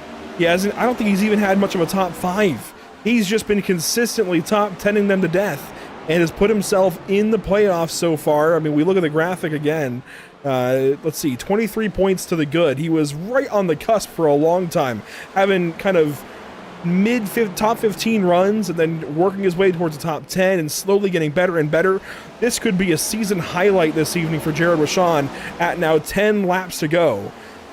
This could be the night that he finally breaks through and gets a top 10. Sorry, not a top 10, top 3. Oh, and Wiles in the wall. West is sideways. What is going on? I think these guys are ready for this race to be over. It has been a long one. And they are ready to see that checkered flag. Zach, look at the gap. 4.3 seconds from Joseph Tucker to Jeremy Brown in second. He's on rails right now. He's got no reason to slow down.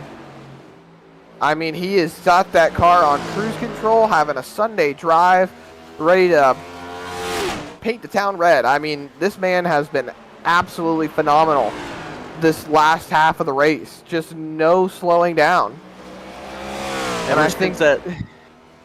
Go ahead. I was just going to say, I think he's got this race on lock now.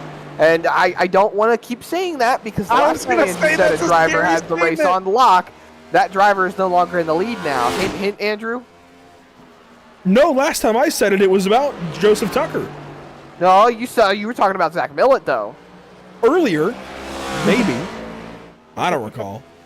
Oh, boy. 5 seconds now between first and second. You see Brown way in the background. Wishawn hangs on to third for now as we're inside of 10 to go. And this is the gap here from third to fourth. Sean continues to put up a defense. Wiles, we've seen him in the wall just a little bit. Now Wiles tries to go for the move with Sean up on the high side. Try to carry momentum here off, but Wiles getting a great run. The good news is for Wishawn, gets that momentum, but they're both catching Jeremy Brown here at the same time. Caution. Oh my gosh! I told you it could happen. Oh my gosh. Oh my gosh. You can't script it. You can't. Oh, Moultrie, he was battling with Andon Mendenhall. They were battling for that lucky dog. It looks like they had a problem. Oh, they're over the radio right now. They're hot. This is what happened between them. Mendenhall off the corner, got free. But something happened. Mendenhall he was upset a little bit over the radio. It looks like the 29 just disconnected near the wall and rejoined. Might have had an internet blip. Watching from the onboard here of Andon Mendenhall, 29 disappears. I'm not sure what Mendenhall would be mad about. Oh, well, it happened, and I think it's all done now. Look at this. Drivers coming to pit road. We'll catch the pits here in a second. This is a little bit longer of a replay. See if maybe there was some bad blood in the corner before. They had been fighting for a while. And that put Mendenhall on the wall. Maybe that's what Andon's mad about. They have been fighting for a long time, Andrew. I kept looking at it on timing and scoring, and they were right next to each other for 10-plus laps. Alfie Sharon Jr. stays out. Zach Millett pits. Okay.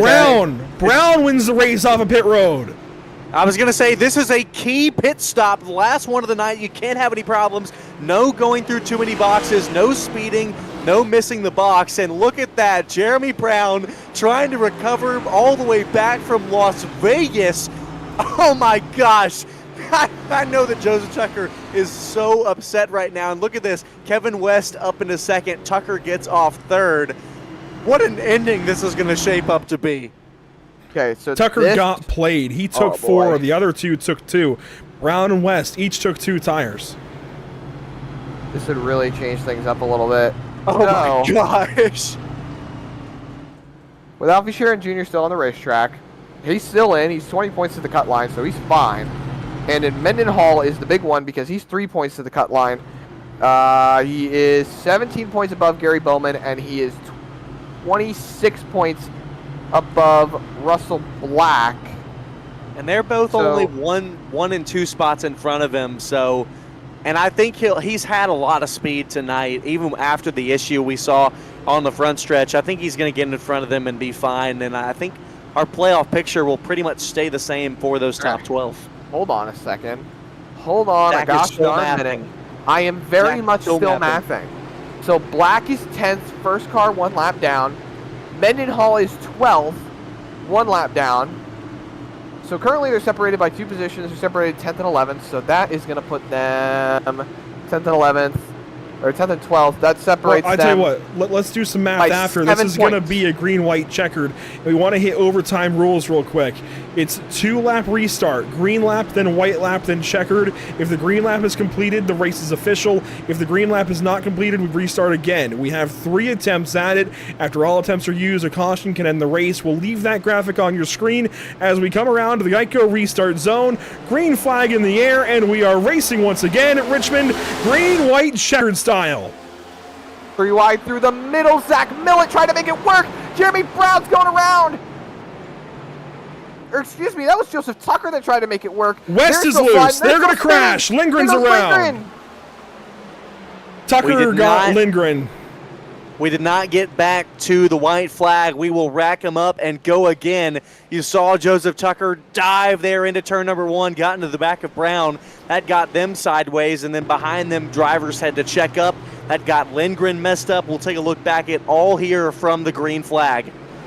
Watch the 39 Second place on the top side of the racetrack. Watch him shoot the middle right here, trying to go between Jeremy Brown and Kevin West. There was never room, but he stuck his nose there. That's what kicks all this off. He got loose, was still hanging onto the race car, ends up turning Zach Lindgren right there. Lindgren noses it into the wall, and that's the caution. So we're going to look at this real quick, but... Oh, my goodness. Wow. I don't want to be the bearer of bad news, but I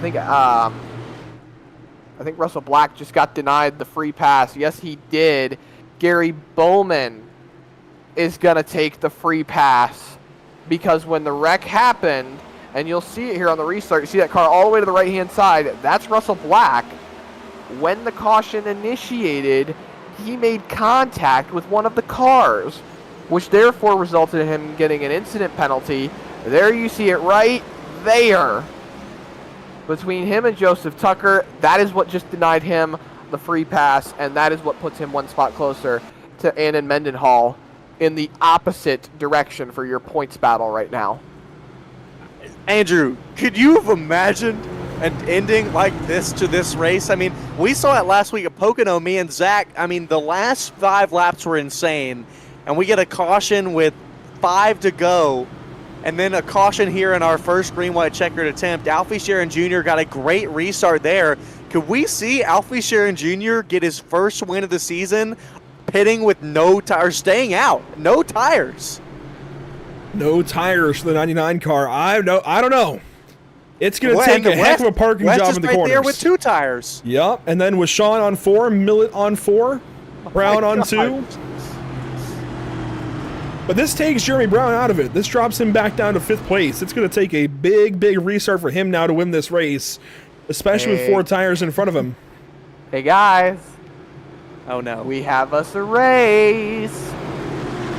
Yeah, don't know what's going to happen. There's the signal, though, from the iRacing.com pace car. Lights have been extinguished. Oh, boy. This is going to be Gary fun. Bowman and Annan Mendenhall are tied right now for the last transfer spot. Oh, wow. Bowman's Bowman 10th. is on the lead lap. Bowman's on the lead lap. He's gained position. Okay, excuse me. No, he dropped down to 10th. He was 9th. He's down to 10th.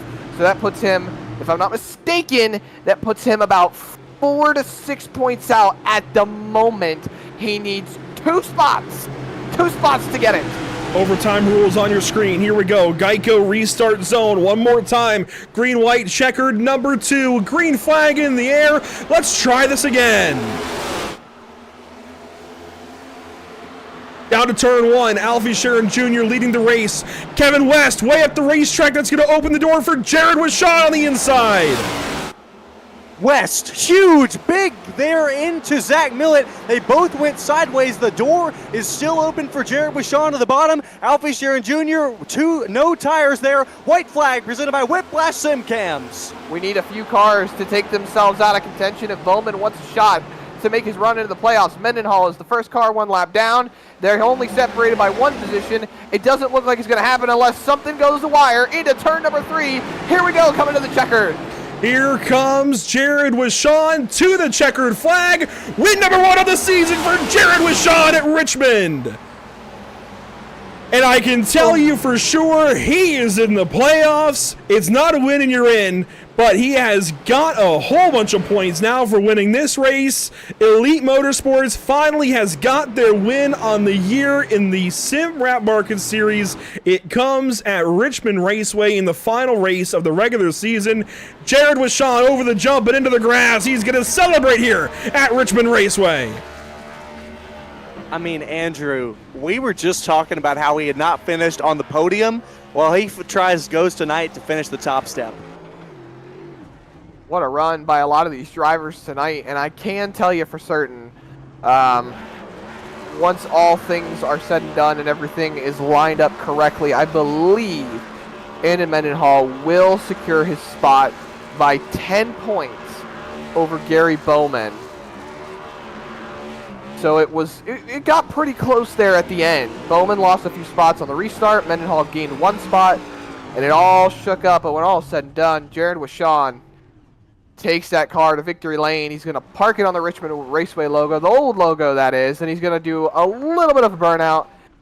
He's one happy man in that Ford Mustang. The win that Jeremy Brown could have had so many weeks ago comes here for his teammate Jared Wishon at Richmond Raceway. Late race caution, 4 tires was the call, and absolute chaos on the restarts. You see his teammates celebrating in the background, Zach Lindgren and Jeremy Brown. Oh my gosh. The absolute immense storylines here. Just incredible. Absolutely incredible stuff. And the Sim Racing Connect Ford Mustang will park it in Victory Lane this evening at Richmond Raceway. What a day at the racetrack. Talk about storylines here. How about the driver who said he was going to win, had the race on lock, and then a late race caution took it all away from him? Joseph Tucker. You gotta feel for the man. I don't disagree. Yeah, he had this race locked up, over 100 laps led this evening, and ends up multiple spots shy. He ends up finishing 6th. Let's go back. I want to look back at the restart here. Coming to the green flag. Watch this mess of a restart. Watch Kevin West in particular, the 0-1 car, blue, pink, and black on the outside lane of row number 1. He just completely botches turns 1 and 2. Had a chance at the race win. I think he was in the best spot for it, and completely missed the corner. Well, and then right here, he gets into Zach Millett, and they both get mega sideways. Millett cuts down, but that slows down West by a ton. What an incredible day.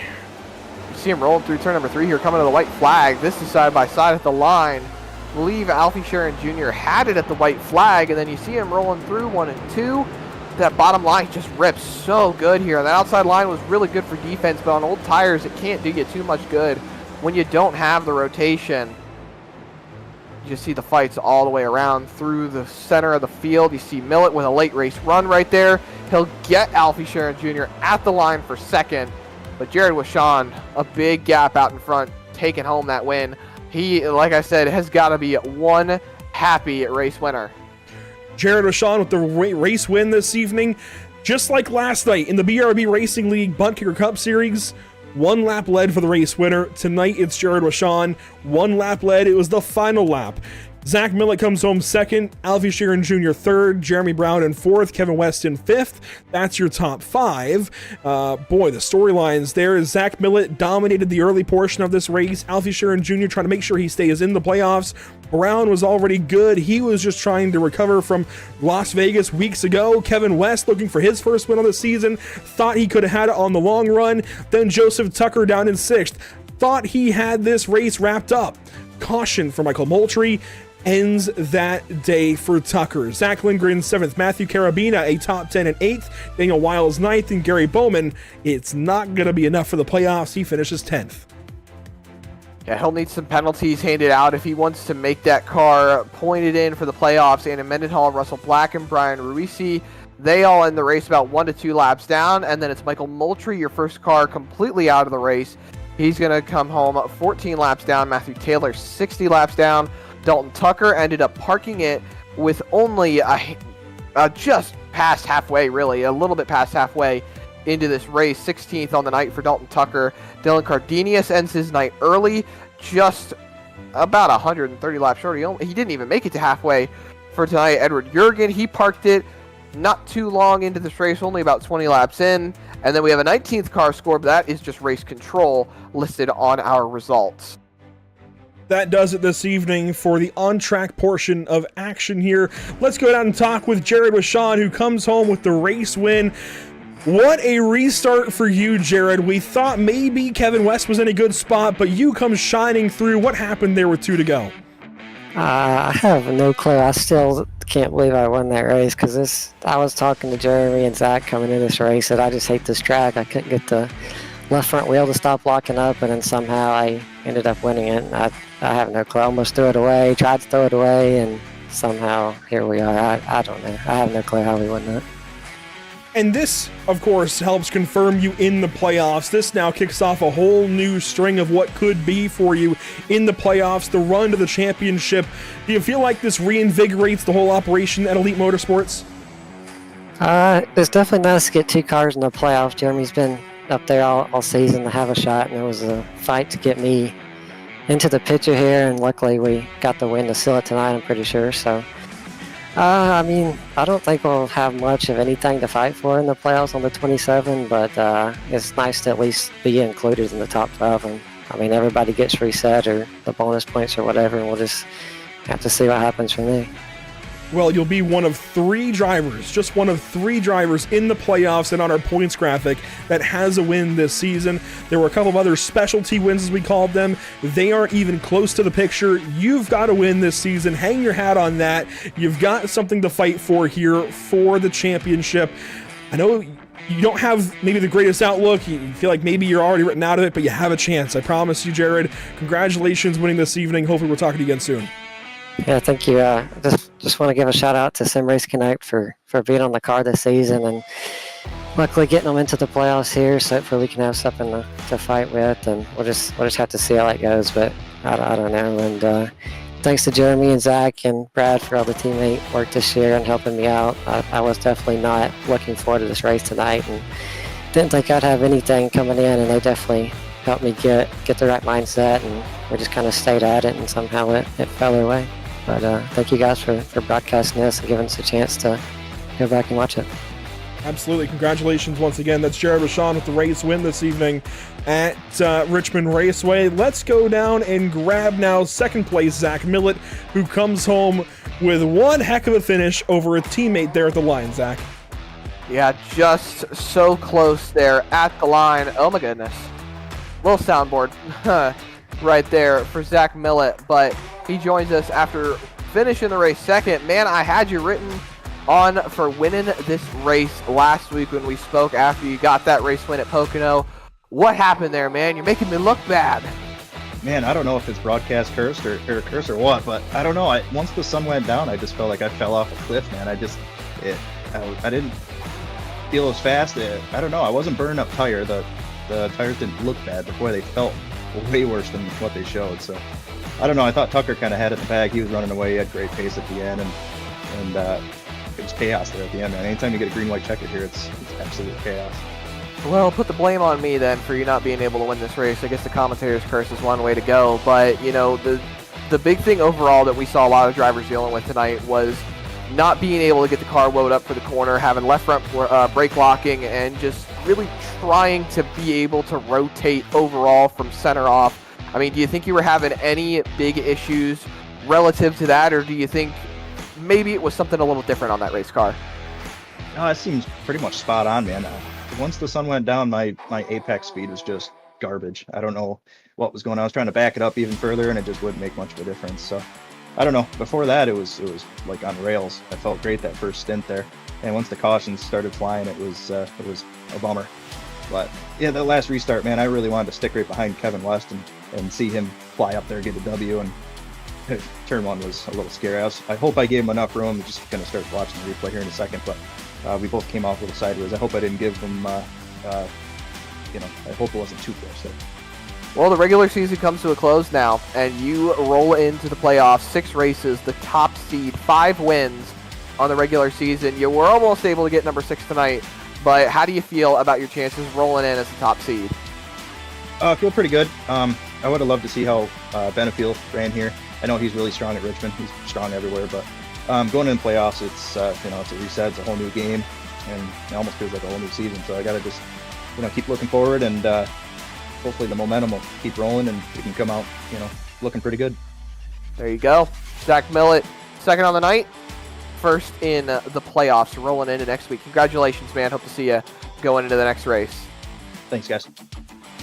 And that was your second place finisher there, Andrew. And Scott, I think you have our third place finisher on the horn, ready and waiting. Yeah, Alfie Sharon Jr., I mean, what a night it was for you. You started out quiet, but I want to talk about even before we came into this race. You look at the points, you're 11th, you were sitting there 20 above the cut line. What is it like in the mindset knowing you have to come out here tonight and perform before the race starts? The beginning of the race, I was just playing it nice and calm. That one lap wreck kind of scared me. I thought that's how the driving was going to go for the whole race. And it put a mindset in me that I just had to keep my car clean and try to just stay away from all the carnage. And luckily I did that, and I'm in the playoffs, so that's good. And the bigger picture was definitely in play here tonight. Well, near the end of this race, you're running right around the top 5. Caution comes out. Tell me about the decision to stay out, because no one else stayed out. A few drivers behind you, Jeremy Brown and others, took 2 tires and the rest took 4. But talk to me about that decision about staying out for 4. Or, sorry, not taking any tires. Actually, it was a pretty close call. I was talking to Millet the entire time. Like, what do you think I should do? It's like, do I have stuff to lose? I'm pretty sure there's not a lot of cars left on the lead lap. And he's like, just send it. So I was like, all right, I'm going to send it and see what happens. That first initial restart after the yellow flag, I took off really good. But unfortunately, we had that quick yellow. I was like, no. I actually got to a pretty decent lead where I thought I could have won the race with Kevin West getting loose off at 2, and I seen in my mirror that I was gone, but it just didn't fall my way. Yeah, well, I know that you definitely wanted to try to get the win, but I know you're probably still happy about 3rd place here tonight, and you look towards the playoffs. What do you look for these next 6 races in the playoffs? I mean, you guys hit on it pretty good when you're talking to Jared about how the points reset, and then we have our bonus points. I have a couple of bonus points that I'm banking on going into the playoffs. I just want to try to have consistent runs and hopefully make it to Talladega and try to get that monkey off the back of Super Speedway, and hopefully I can be in the top. I don't know what they do for the championship, but hopefully I can be there at the end. Well, we'll have to see how it will all play out. We'd love to see you fight this whole regular season long. We're excited to see this fight here in the playoffs. Real quick before I let you go, I just wanted to mention Whiplash SimCams on your right rear quarter panel there. I know Andrew was thankful over the sim tonight. It made his day. So thank you, Alfie. No problem. Yeah, I play you guys in my ear while I'm racing, which I probably shouldn't do. And I heard you guys get all excited about it. I was like, oh, that's awesome. But yeah, I just put this paint together earlier today. I was like, I'm going to change it up and go with some different colors and see what happens. And it worked out. I got a podium. New colors, 3rd place on the night. Congratulations, Alfie. Thank you so much. You guys have a good night. And that is a big-time finish for Alfie Sharon Jr. for sure. And that gets done for us here at Richmond Raceway. Look at the fireworks there in the distance. Just a crazy night. Fireworks on and off the racetrack, guys. What a way to cap off the regular season. Zach, do you have anything for us? Any parting words here before we shut this thing down? Not particularly. I mean, I think when it came to post-race interviews, we all touched on realistically everything looking into next week and moving in for what is going to be next week for these guys. St. Louis, Missouri, Gateway. Technically, oh man, technically the race is in Illinois. Okay, what? Yeah, it's in Illinois. So it's in the St. Louis area, but it's technically held over on the Illinois side of the river. So it's categorized as St. Louis because it's in the area, but yeah, technically it's on the Illinois side. I forget the town name. I can't think of it. It's not Gateway, but it's oh gosh, somebody help me here. But Worldwide Technology Raceway Gateway is on the Illinois side. That's where we're going next week on February the 5th for race number 13. Should be a whole bunch of fun. Then Miami, Talladega, Sonoma. A road course is coming up soon, right before my birthday, so that's going to be cool. Kansas, California. We've got a lot of great races coming up. Yeah, I am really excited about it here for these playoffs. I mean, you and me, Andrew, commentating along all season long. I've been excited for this moment. I know I'll be a little bit in and out here through these playoffs, but I will definitely still be here with y'all, and I am so excited for these races, especially we talked about it, Andrew, at the beginning of the season. Diverse schedule all around, but especially in these playoffs. I mean, such different style tracks. St. Louis, that half mile there, it's not half mile, excuse me, 1.5 miler. Then we got Miami, obviously, wall riding and all this jazz. Talladega there, super speedway. Sonoma, an extremely difficult road course. And then we got Kansas and Auto Club to cap it off. It's going to be great. It's going to be wild. I'm excited to see who will prevail. Yeah, you mentioned the track lengths, 1.25 miles next week, 1.5 miles in 2 weeks, then 2.66 miles at Talladega, 2 miles at Sonoma, 1.5 miles at Kansas, and 2 miles at California. That is a very diverse way to shake things out and get us to the end of the season here. Guys, thank you for joining me. It's been a pleasure as always. Scott and Zach on the mic this evening with me, and we'll figure out exactly what is happening moving forward. It might be a mix. Maybe we do more of this 3-man thing. This was fun tonight. We had a lot of fun. I loved it. Yeah, I had a blast. maybe we'll do more of this moving forward. But thanks for tuning in this evening. It's been a pleasure as always. Make sure to check out all of our partners with the series: SimWrapMarket.com, Apex Sim Racing, IMB Racewear, Moza Racing, RS Button Boxes, Team Conti Sim Performance, Trackbar Media, The Butt Kicker, Extreme Graphics, and CyberEdge Hosting, and our partners here at Pitstop TV: Whiplash Sim Cams, ATVO, CC's Business, Cody Williams Design, and Lucky Performance. Thanks so much for tuning in. We'll see you all next time here at Pitstop TV, hopefully tomorrow night for the Oxford Plains Speedway with the Sarah Pierce Fleet Service Super Series. Who wants to read through the social platforms? Oh, I think I'll take my usual, unless Scott wants to try and beat my record. No, you got it. You call out all the hashtags and all that jazz. Yeah, you'll be able to follow along at pitstoptv.com, facebook.com/pitstoptv, instagram.com/pit_stop_tv, twitch.tv/pit_stop_tv, youtube.com/pitstoptv1, and x.com/pitstoptv_. Time me, baby. I turned a faster lap there than these guys tonight at Richmond. Well, that'll get it done for us this evening. Thanks for tuning in, as always. We'll see you all next time here at Pitstop TV.